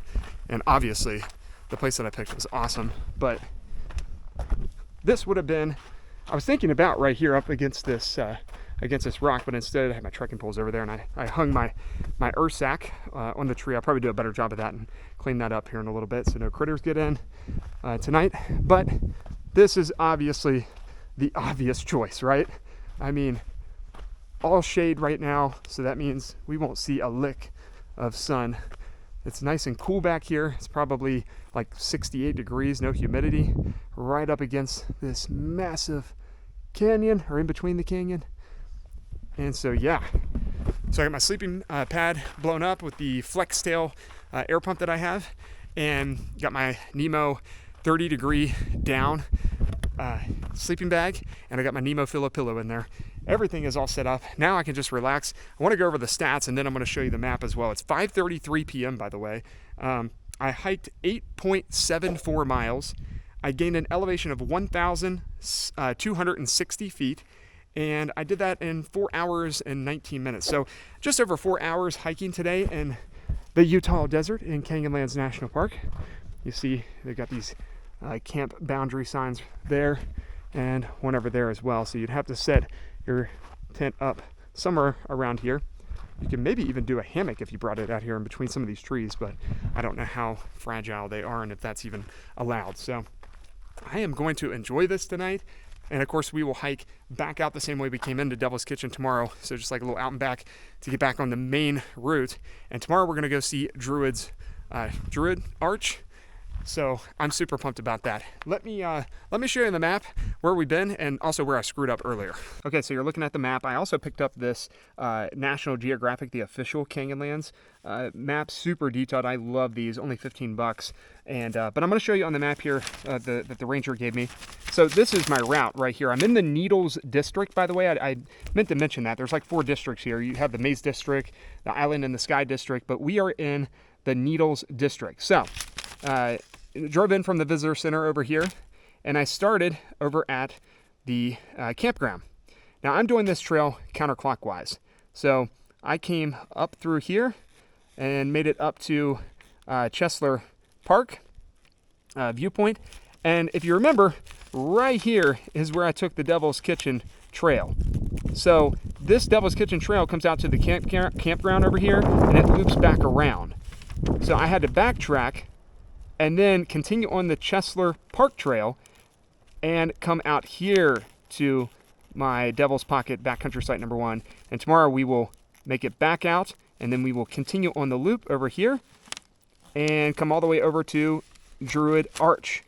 That's a couple miles, and then we'll make the couple mile trek back, and we'll come down through here, and I'm camping at Wooden Shoe number 2. And these little circles, I don't know if you can see these are where pockets of water are, so that I can filter tomorrow. So obviously there was only that one puddle early on, a couple miles on the trail. That was all I saw today. So we'll have some nice pockets here to filter some water. But I'm good on water for tonight, and I should be good until we get all the way over here tomorrow. So that's what I've done.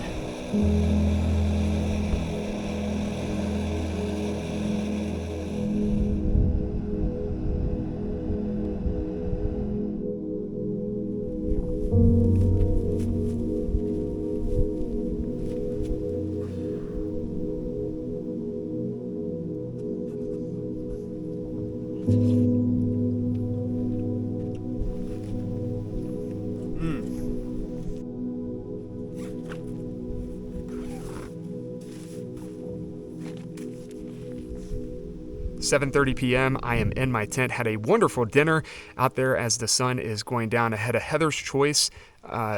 It's called Shepherd's Pie. Oh my goodness, it is so good. Beef, carrots, green beans. She does such a good job. I love that company. Heather does a great job. She's up in Alaska. I've had a bunch of her meals recently, and I love it. So, big day today, 8.7 miles, so about 9 miles. Tomorrow we'll do 10 or 11. We'll get back out of here at the Devil's Kitchen Trail, and the same way we came in, and then we will connect back over to the regular route that I have got going, and we'll go up to Druid Arch, and then we will come back down from that, and we'll end up at backcountry site number 2, Wooden Shoe. So super pumped. Hope you guys enjoyed today, and I will see you in the morning. Good night.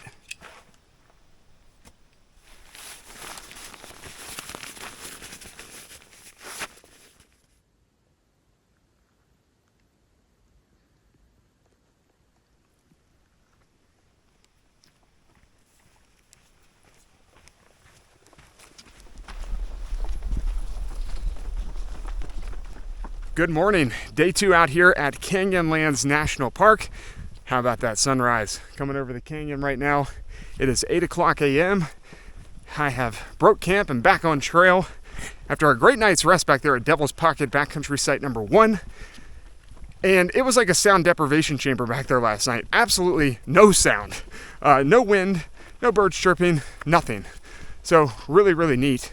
And now I'm back on trail, making my way back up the Devil's Kitchen Trail, where we will connect to the route that I have laid out. And today we're going to go see Druid Arch, and we'll end our day at a backcountry site called Wooden Shoe number 2. So there are 2 wooden shoes.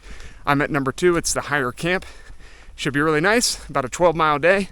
Looking forward to it. It's brisk, probably 55 degrees today, or at least this morning. I know it'll get up there though. I think it's supposed to get 76 to 78 degrees, somewhere around there. So just like yesterday, but really nice and pleasant.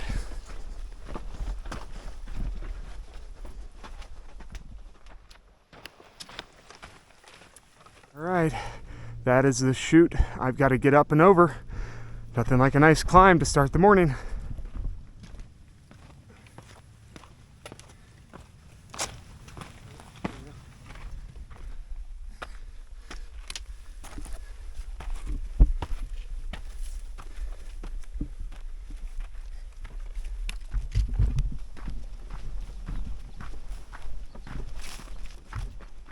I have returned to the trail junction from yesterday. So of course we came from over there, looped around, and we went to the right yesterday evening to get to Devil's Pocket.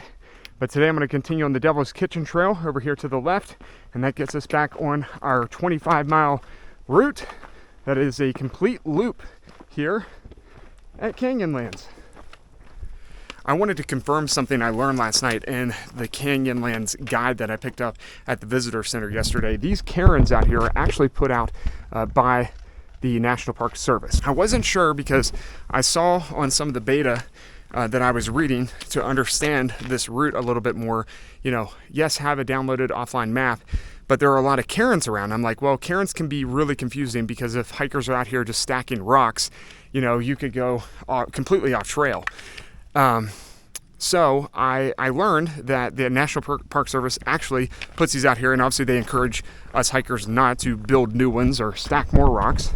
And they're here as an extra guide for us, and also to negotiate to get off of, the canyons and stuff. This is a very small step here, so it's nothing. But that is one way for them to market, and I think that's super awesome of them. And it's just it's encouraging, but also you don't want to have other hikers out here creating their own cairns, because again, that could get people lost. So again, we got a cairn here, so I kind of know, and I see one up here. So this is just kind of a negotiation piece, right?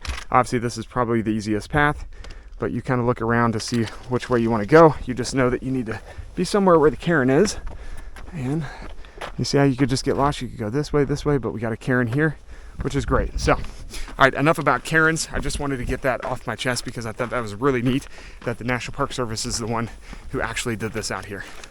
Pretty cool.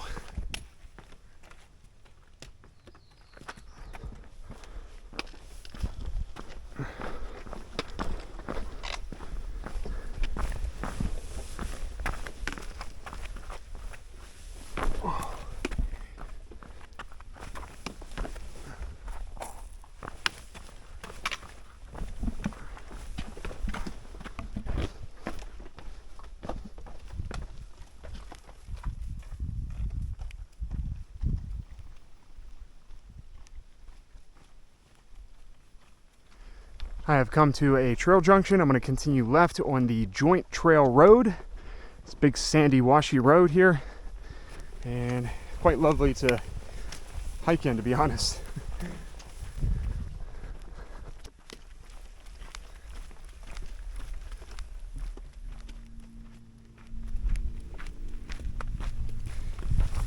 Whew, I need to shed some layers. I love my alpaca. The brand is Paca, but it's an alpaca wool hoodie. Whew. Back to my Z-Packs merino wool. I think I'm also going to go ahead and shed my REI trail pant as well, and just have my shorts because I am sweating, and it is 9:16 a.m. So I've been hiking for like an hour.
Well, what a slot canyon, huh? Now we're up here where we're actually gonna do a square. I'm echoing to connect. I'm gonna actually scout this out myself before I take my pack through one of these. This one looks really open, but I think it may narrow. This one's super narrow. But I'm gonna check both of them out and then come back, pick up my pack, and we'll continue on the trail here on the Joint Trail. Really neat though, this is so beautiful. All right, I'm taking this with my cell phone so you guys can get perspective. This is super tight. I do not think I'm coming through here with my pack, but I wanna go through here. And if you're claustrophobic, this is not for you. Oh man, it looks like there's a huge climb to get out of here. So I don't even think you can go this way. I mean, you could. That would be a heck of an adventure. Let's keep going a little bit, yeah. So you'd have to climb. Wow, this would be nuts. Yeah, I don't think I'm gonna be doing this route, but, oh, I can barely turn. Alrighty, well, we're not coming through here with the pack, so, unless we absolutely have to.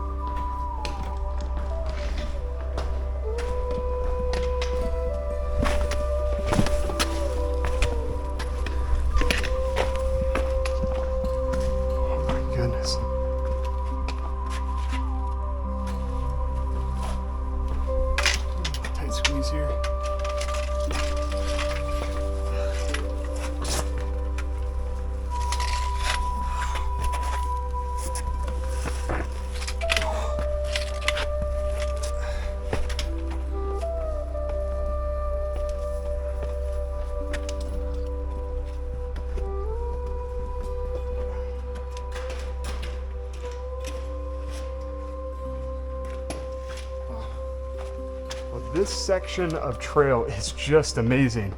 Again, it's called the Joint, and we are just going through long slot canyons.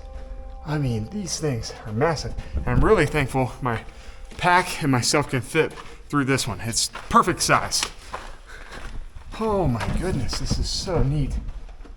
I mean, these things go on for a long way.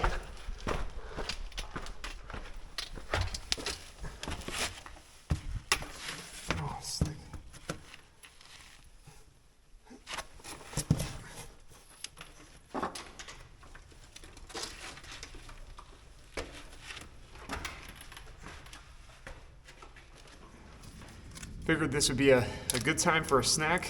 We're in this really cool slot canyon. It is literally cool temperature-wise.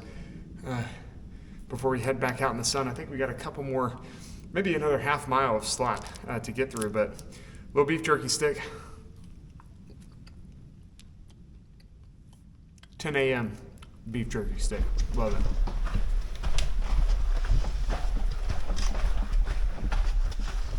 I'm going to continue straight in this slot canyon, but here's another spur slot that you could go through if you wanted to. But here's the cairn, which is great. Telling you to go this way. I will say my downloaded offline map is all disjointed right now. So it's a good thing they call this the joint trail. Oh, we have some animal doo-doo. But yeah, when you get in between these like canyons and slots, the offline map can be a little wonky. So, but I think we're in good shape. I think we may have a little bit of a climb to get out. I'm not sure, but this is so freaking cool. I mean, I've been doing this for like a mile or a mile and a half, just going through a whole bunch of slots. Barely fitting them. Oop, see? Barely fitting. Oh, look at this. Another. I don't think a human could make it through there, but definitely not a pack. Oh boy, squeeze here. Ah, I'm stuck. I'm gonna take it off. Maybe not.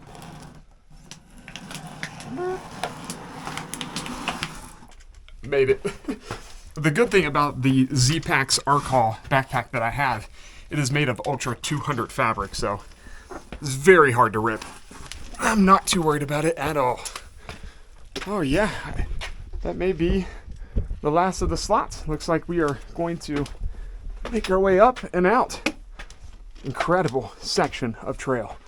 Back into the heat.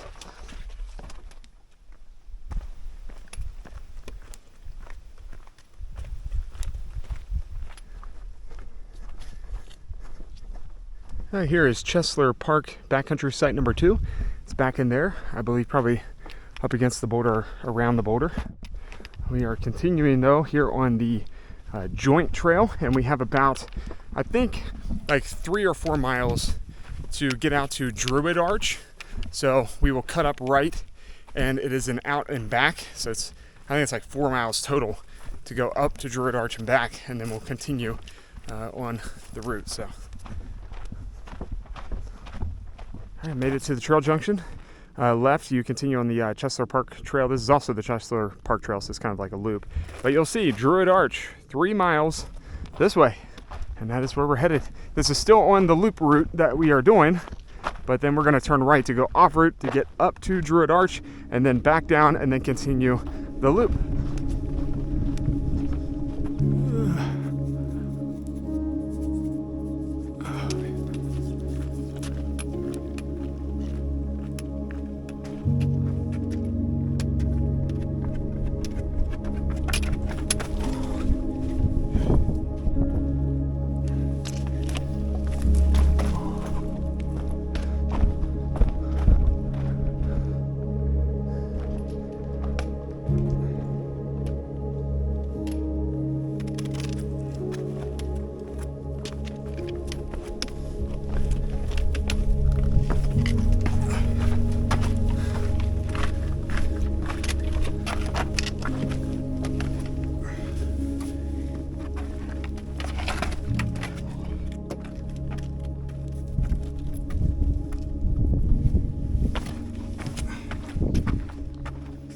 I've made it to the trail junction where we are going to turn right to go up to Druid Arch. It is an out and back, and then we will come here and continue on the loop. Now, I'm hoping the ranger has circled this spot out here, as the pools should be full of water, or at least a couple of them, if there are a couple of them. They got some rain here at Canyonlands last weekend, which is rare and awesome though, because I'm running low on water, and I started with almost 2 gallons and I'm down to like my last liter. So I want to make sure I filter. The pack feels nice right now because it's been light, but if I'm going to finish this 25-mile loop the rest of today and tomorrow, I need water. So we'll get some out here, and I think there's also some to filter around the wooden shoe area where I'm going to be camping, so that'll be great. But I don't want to risk that. I would rather go ahead and filter a full gallon and a half while we're out here if I'm able to. So off to Druid Arch.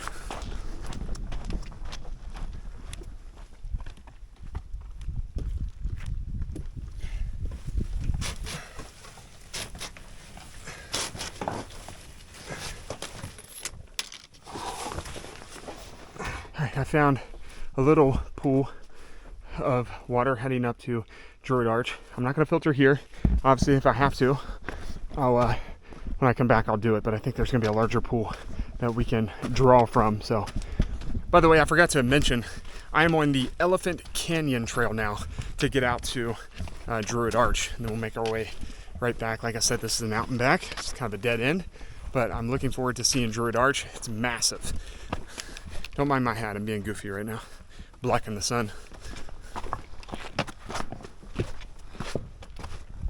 All right, another pool of water back in here up against the canyon. That's great. Keep on hiking. Got about 1 mile to go here on the Elephant Canyon Trail up to Druid Arch. Oh, look at this, another sizable puddle. All right, we're gonna have plenty to draw from on the way back.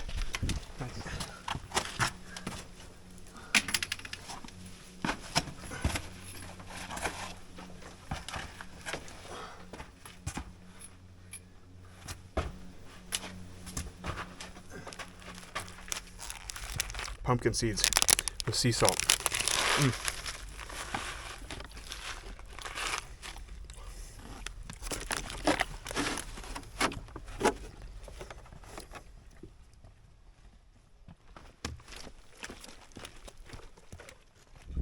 Now that is a nice sized pool of water. Unfortunately, I don't think I can get down there. I'd have to hike back down, which we're going to, and then hike all the way up the canyon. So probably not going to pull from here, but in case of emergency, for certain. My goodness, that's a big one. Wish there was an easy way down.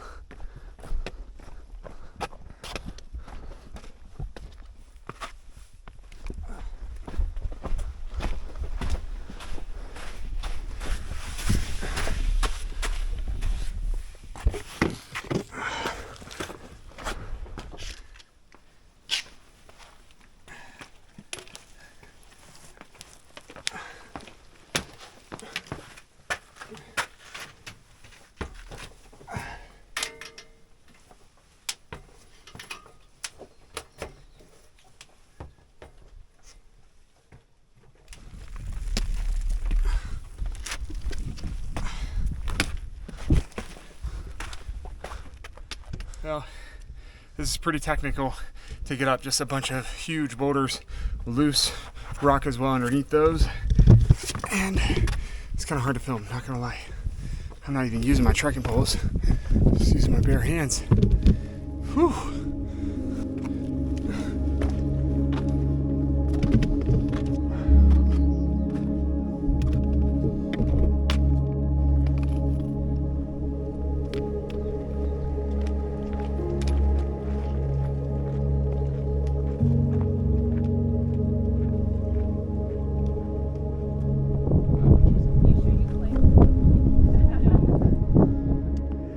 Well, I have made it out to Druid's Arch. Thing is massive and gorgeous, just spectacular.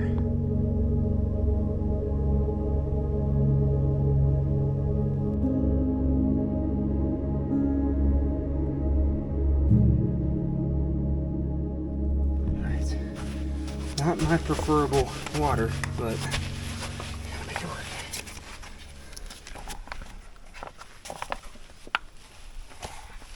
Good flow. All right, let's taste it.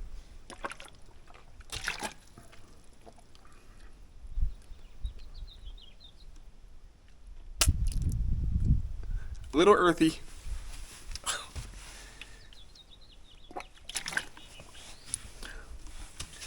I may choose from a different puddle.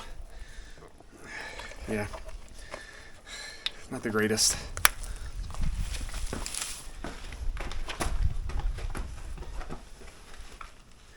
I'm hoping this will be a better pool to take from down here in the canyon.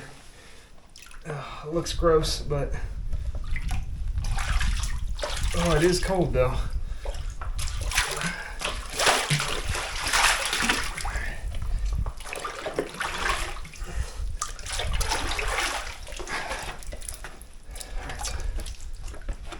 All right. It is nice and cold. That's the good part about this water. I just hope it tastes a little better. I do have some runway electrolytes that I may put in just to get the taste out of it, the earthy taste. The Sawyer squeeze is working well though. Good flow. All right, let's give this a taste.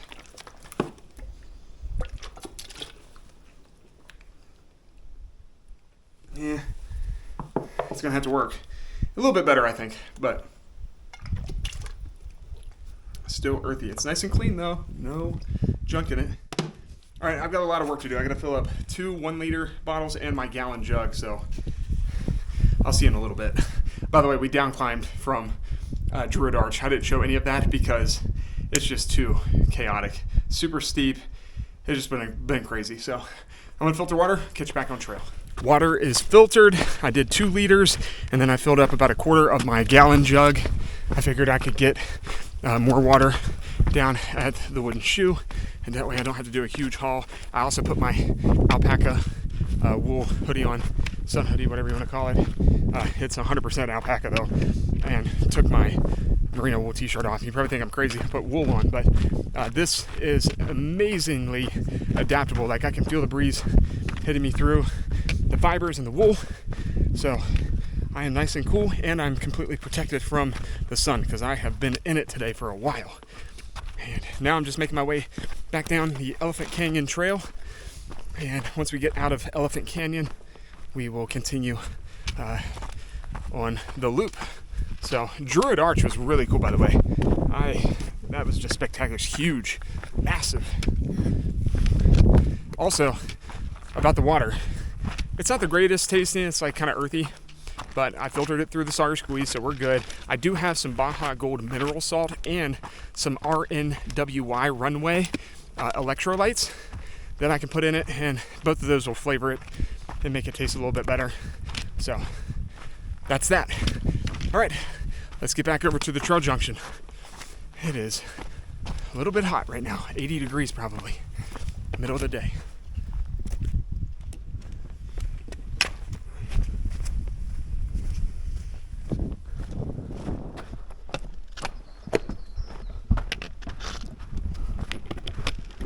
Back at the trail junction, of course we came from over here to the left earlier, but I'm going to continue on the Elephant Canyon Trail. Back there was Druid Arch. That was worth the 4-mile round trip, that's for sure. It's a little bit strenuous, but really cool arch for sure. I meant to mention this, one of the other perks to this alpaca sun hoodie, if you want to call it a sun hoodie, it's really just a hoodie, is just like merino wool, it doesn't have a lot of stench. So even if you sweat, you're not going to smell bad. It was just pretty interesting. It's such an adaptable fibers and fur or whatever. So, and what I like about Paka, P-A-K-A is the company, is that they only shave their alpacas once a year, I believe. It's all humanely done. You do pay a price for it though, I will say. It's a pretty expensive piece of clothing. But you know that no alpacas are harmed, and they have wonderful lives up in the Himalayas, and I think that's where it's from. And so, yeah. All right, let's continue on the Elephant Canyon Trail down to Wooden Shoe Backcountry Site number 2. I think it's like 3 miles from here. I could be a little off. It could be a little bit more is what I'm thinking. I'm not sure. But let's keep on going.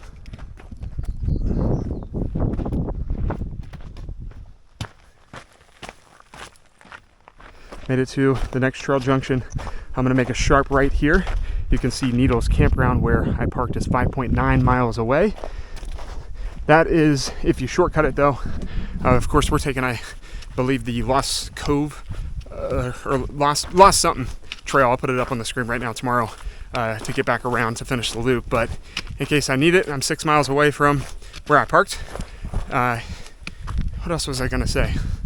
Totally forget. Okay, now I remember. This is the South Connector Trail.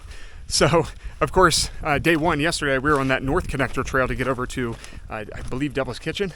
And so now we are on the South Connector Trail, heading to Wooden Shoe. It's pretty hot in this canyon, though, that is for sure. The breezes are coming and going, though, which is nice. And here's a pool of water if we need it, which we don't. We are filtered up.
All right, made it up. It's nice and windy up here. Feels good.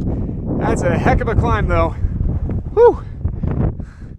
Now we're just in this little canyon crevice.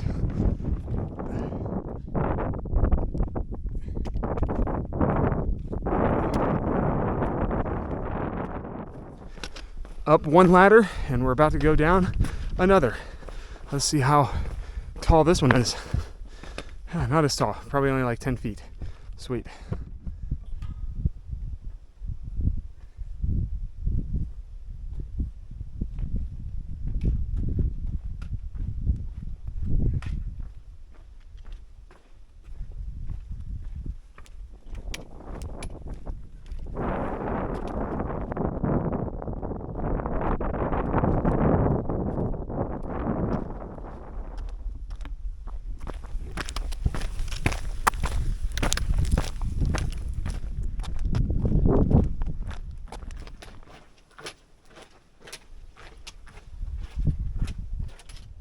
I'm at my next obstacle. See if we can't get up in here. Oh boy. Put the camera over there. Sorry for the plane noise. There's a plane going over top right now. Woo! What a freaking route. My goodness. Oh! Oh, heck yeah.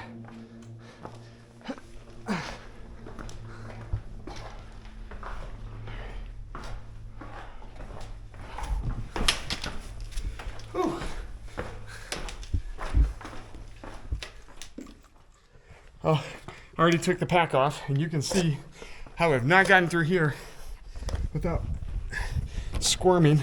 So, got the trekking poles, and now I'm showing you what it looks like just on this driftwood.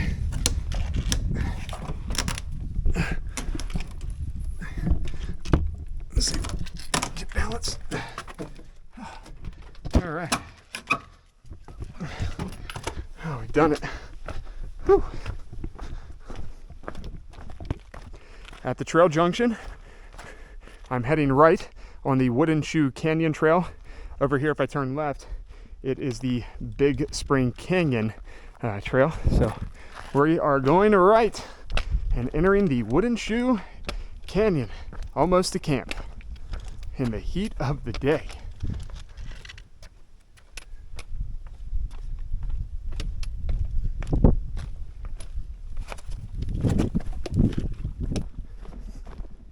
I am at my last trail junction of the day. If we turn left, we can get back to the car and to Needles Campground in 2.8 miles. But I'm turning right to get to the Wooden Shoe backcountry site number 2, because that's where I'm camping tonight. And then we will continue on up tomorrow as we take the Lost Canyon Trail back around and over to Needles Campground. So it's a loop. But here's the good news. We got water down here, and if I needed to, I could make it the 2.8 miles and shortcut it back and turn right and get back to the Needles Campground. But the route calls for me to turn right here and get out to Wooden Shoe Backcountry Site number 2. Lots of water down here to filter if we need to come back, but I believe we're just a short trip up here to get to camp. And just up that hill from the water, we have arrived at Wooden Shoe number 2.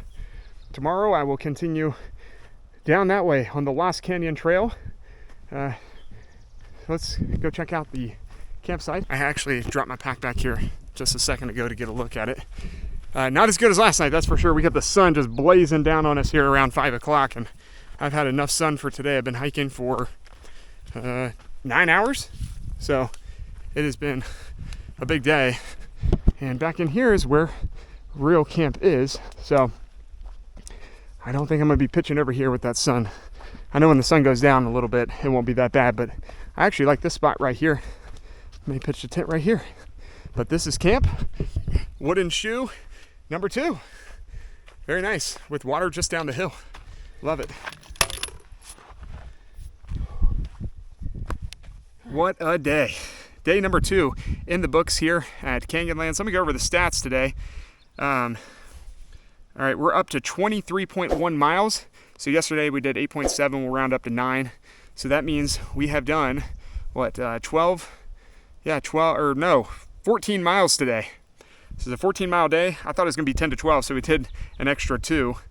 Some of that's getting the camera back and forth, but also Druid Arch, roaming around there for a while was a bit. And then tomorrow, we're going to take the Lost Canyon Trail, and it looks like we've got about 6.5 to 7 miles to loop back around. And again, just to show you, you could always shortcut it and take the 2.8 mile Wooden Shoe Canyon Trail down. There's actually Wooden Shoe Backcountry Site number 1 about halfway down that chute. And that would take us right here, and then we could just cut across and get back to the Needles Campground. But I am starving.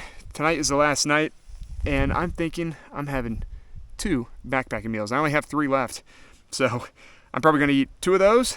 I've got a Muir like squeeze thing, a Heather's Choice like cookie bar thing. I'm eating it all. I'm starving. That was an amazing day though, and I hope you guys enjoyed it. I'm going to relax at camp for a little bit, and then I'll see you in a little bit.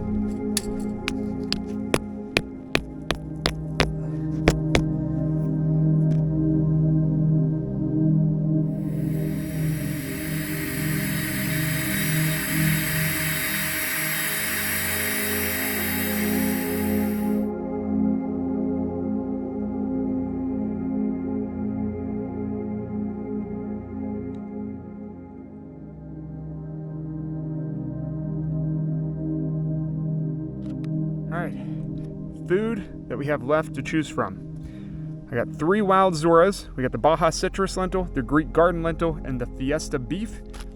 And then we have the Mexican quinoa bowl from Good to Go. This one is automatic. It's 710 calories. We're having this one tonight. The question is, which other one are we having?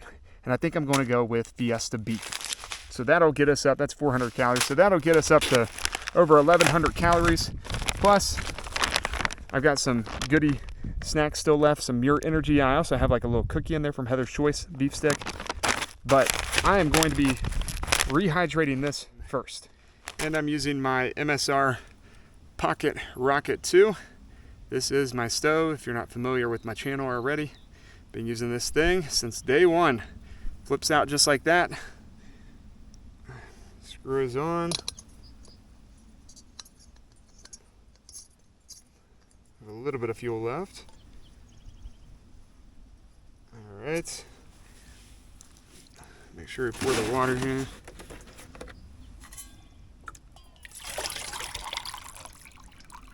All right. We've got a little MSR titanium pot. Been using that since day 1 as well. All right. Screw that back on. Give this a light.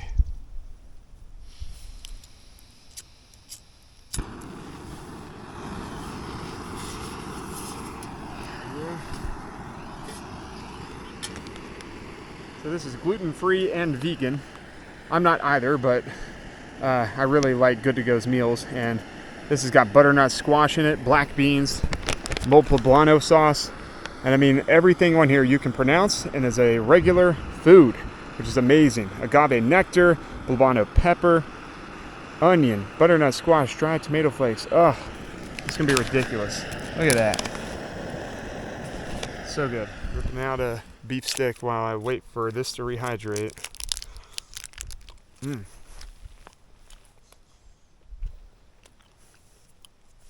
I'm eating away from camp, by the way. So, as always, camp's over there. A couple of 100 feet. Got the Ursack. I'll do a better job tying that, but for now, gonna enjoy this and wait for that sun to go down over the canyon. I decided to move my eating spot to right here on the rock overlooking camp. I like it. A little bit cooler up here too. That sun is shining right down into the trees now as it goes down. It's still got a couple hours till sunset though. I got my Z-Packs little sit pad here, $12. Somebody asked me about it today. I was like, yeah, it's a Z-Pack. You know, you can cut these too from like a regular foam pad. But out of all the things that Z-Pack sells, you know, a lot of their stuff is very expensive. Like my backpack, my Arcall 70 liter, is $450 or whatever. But this thing is $12 and it's great, especially when you're trying to be ultralight. You know, I have my backpacking chair now, the Helinox Chair Zero, but I was not bringing it on this trip when I had a major water carry the last couple of days. So what an evening it's going to be here in the canyon of Wooden Shoe in Canyonlands National Park.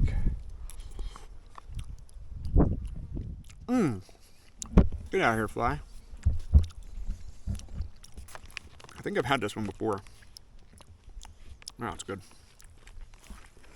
Alright, came down here to the 2 large pools, and I'm going to filter some water, and then I'll get back up to camp and call it a night.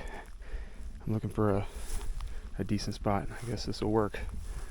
There's a puddle over there too. Pretty deep pool. Here we go. All right. Let's make this up. It's pretty cold. That's good. It's gonna be hard. Wanted to knock this out so I don't have to do it in the morning. So I got dirt all over the CNOC. I'm only going 7 miles tomorrow, but hopefully it'll be early in the morning where it's cool. So still want to be prepared. Probably fill a little bit of this up. Have 2 liters and a little bit more. That should get us back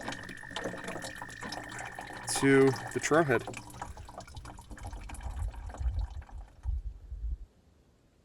All right, I made it back up to camp and I got 2 1-liter bottles, and I got about another half gallon or so, and that should definitely get me through the morning and down Lost Canyon.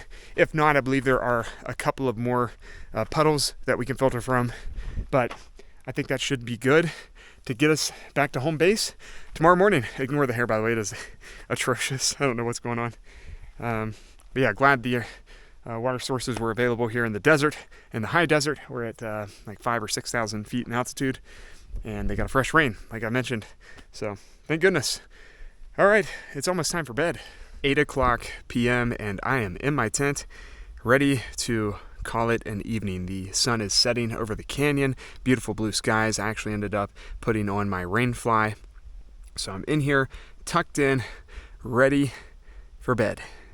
It was an amazing day out there, 15 miles, whatever it was. We're up to like 23 now, and we will finish out this backpacking loop tomorrow as we descend down into Lost Canyon, and that'll spit us out at the trailhead where I'm parked at in the Needles District campground. All right, I will see you in the morning.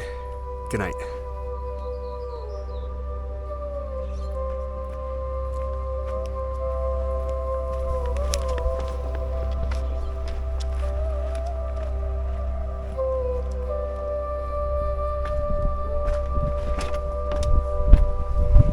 Good morning. Final day out on trail, day number 3. 7:50 a.m. Broke out of camp. Sunrise, beautiful. Little windy this morning, but perfect for hiking. I am on the Lost Canyon Trail, and we are going to connect that over to the Peekaboo Trail, I believe. And that should take us around to the Needles campground and back to home base. It's about a 6.5 to 7 mile trek back to complete the loop. And it's going to be another gorgeous day in Canyonlands National Park.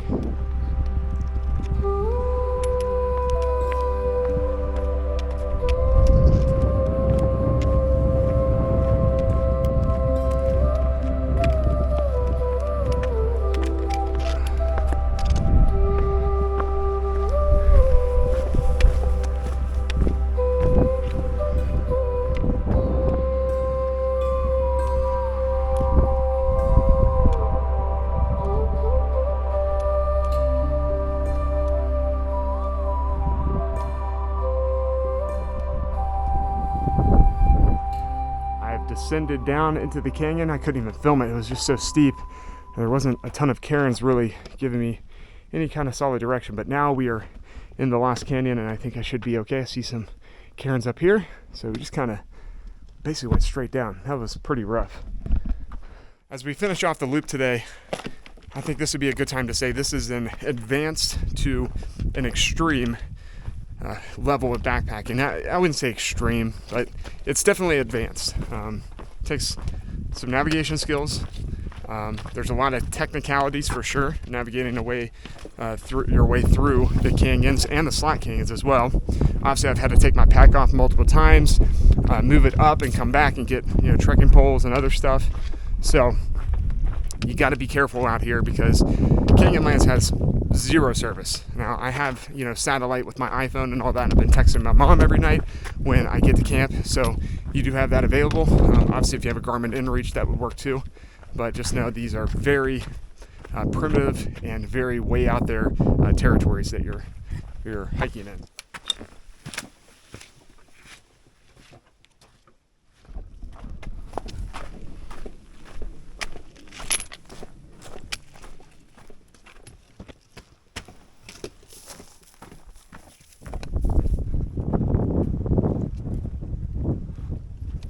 It's like we've entered the forest down here inside Lost Canyon.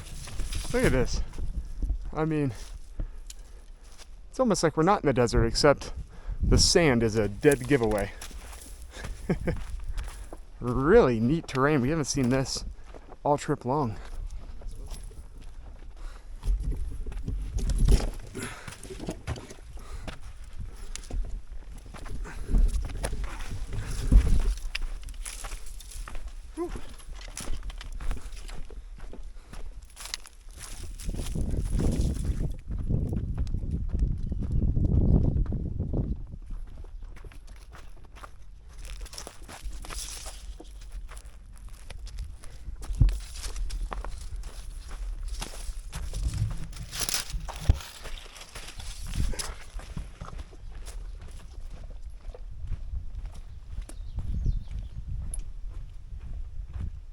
I give you the sights and sounds in these videos, of course, but I rarely give you the smell. And it smells like fresh baby powder down here in Lost Canyon. Like the entire time I'm just getting these whiffs of baby powder. It smells really refreshing and good, but interesting.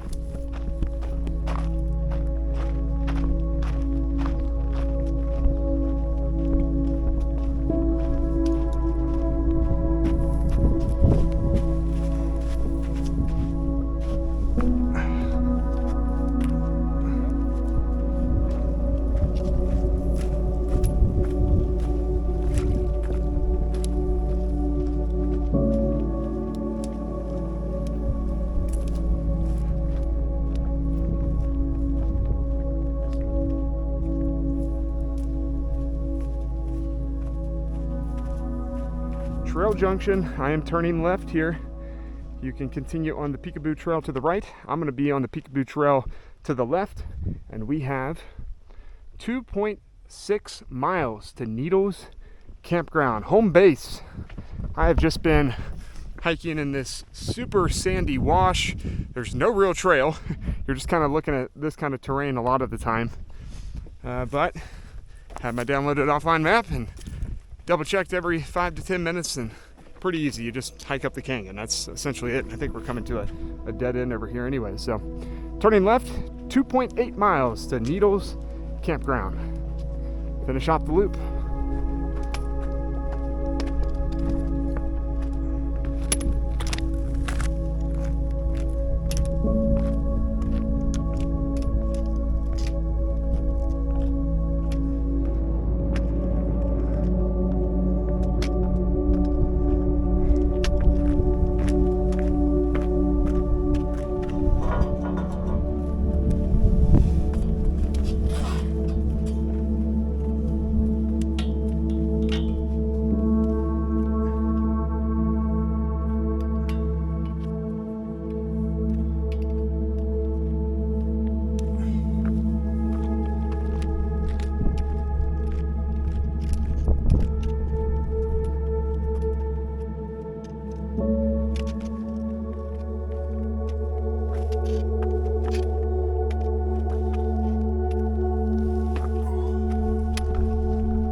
Last trail junction of the trip, Needles Campground, 1.1 mile.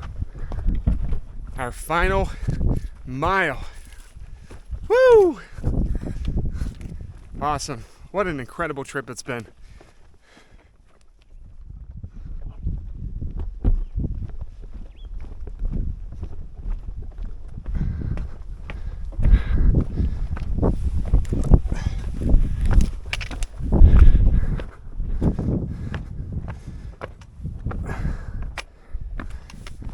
Oh, we have made it back to the Needles Campground. What an incredible loop. I know I've said it 4 or 5 times, but that was awesome. Car is still here. I can see it. We did it, baby. Boop.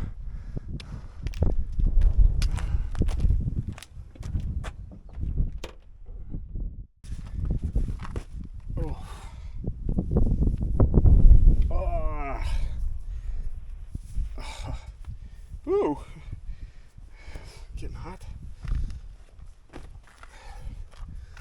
All right. Ooh. Canyonlands National Park. Heck of a loop. 29 plus miles. I'll put up the final stats right here. I gained an elevation of over 3,500 feet. I loved Devil's Pocket, that backcountry site. Wooden Shoe was great too last night. And then my favorite part of this backpacking loop was probably the joint. That 1.5 mile section of Slack Canyons, just really, really cool. I also loved going up and down the ladders. Chesler Park was cool. Even coming out of Lost Canyon this morning was really nice. It was kind of like a forest down there and lots of water. So really neat. You got to come prepared though. This is not for a beginner, that's for sure. It's an advanced level backpacking trip. So just remember that. All right. I'm off to get some real food and check into my Airbnb in Moab for the next 3 nights and 4 days. That's how we're ending this Utah trip, and hopefully go to Arches National Park eventually. But I need to relax. I've been wild camping on public lands and backcountry camping, and I have not had a real shower. I mean, I guess we had one at Ruby's Inn that one night, but I'm ready for some R&R. I'll see you in Moab. All right, guys, I have made it to my Airbnb here in Moab, Utah. This is called Edge of the Desert. I'm unit number 16. It's like a whole complex over here, but this is my unit. This is where I'll be for the next 3 nights. Give you a little tour. I'm calling Moab the Malibu of the West, or Malibu of the West Mountains or whatever in Utah. But here is the Airbnb. I went to a health food store and picked up some groceries. Dark chocolate, some more dark chocolate. Got some kefir that came from Colorado. And kimchi. What else did I get? Oh yeah, so I got some raw organic cheese, dressing, all that good stuff. And this is great for recovery, this papaya blend. I really like it. But anyways, here is the Airbnb. So there's a fridge and all that. I wish there was a tub. It's just a shower because I just want to soak right now, but I'll just take a really long shower. So there are 3 TVs in here, by the way. So we got one in here. I've got one in the, there's the kitchen, one in the living room with a nice couch, and then this massive one upstairs with this other bed. So it's kind of cool. And lastly, I got a free cookie and a little welcome. Hi, Jamie. Thank you for choosing Edge of the Desert for your Moab stay. Please feel free to contact us. There you go. Enjoy your cookies. Wow. So nice. So, and it's nice and cool in here. It's like 72. The thermostat is actually going to be in the main bedroom and stuff. But, oh, I'm so tired now. Now I'm going to go get pizza from a local place. And then I'm going to bring it back. I'm going to have my salad and kimchi and strawberries. I'm going to buy some ice cream as well. I didn't buy it there because, holy crap. Like, this amount of groceries was $77. Like, I got this and some oats. So it is a very expensive town. That's why I was like, this is like the Malibu of the mountains, and just the way it's like all set up. But that's what $70 will get you. All right, I'm gonna go get some pizza.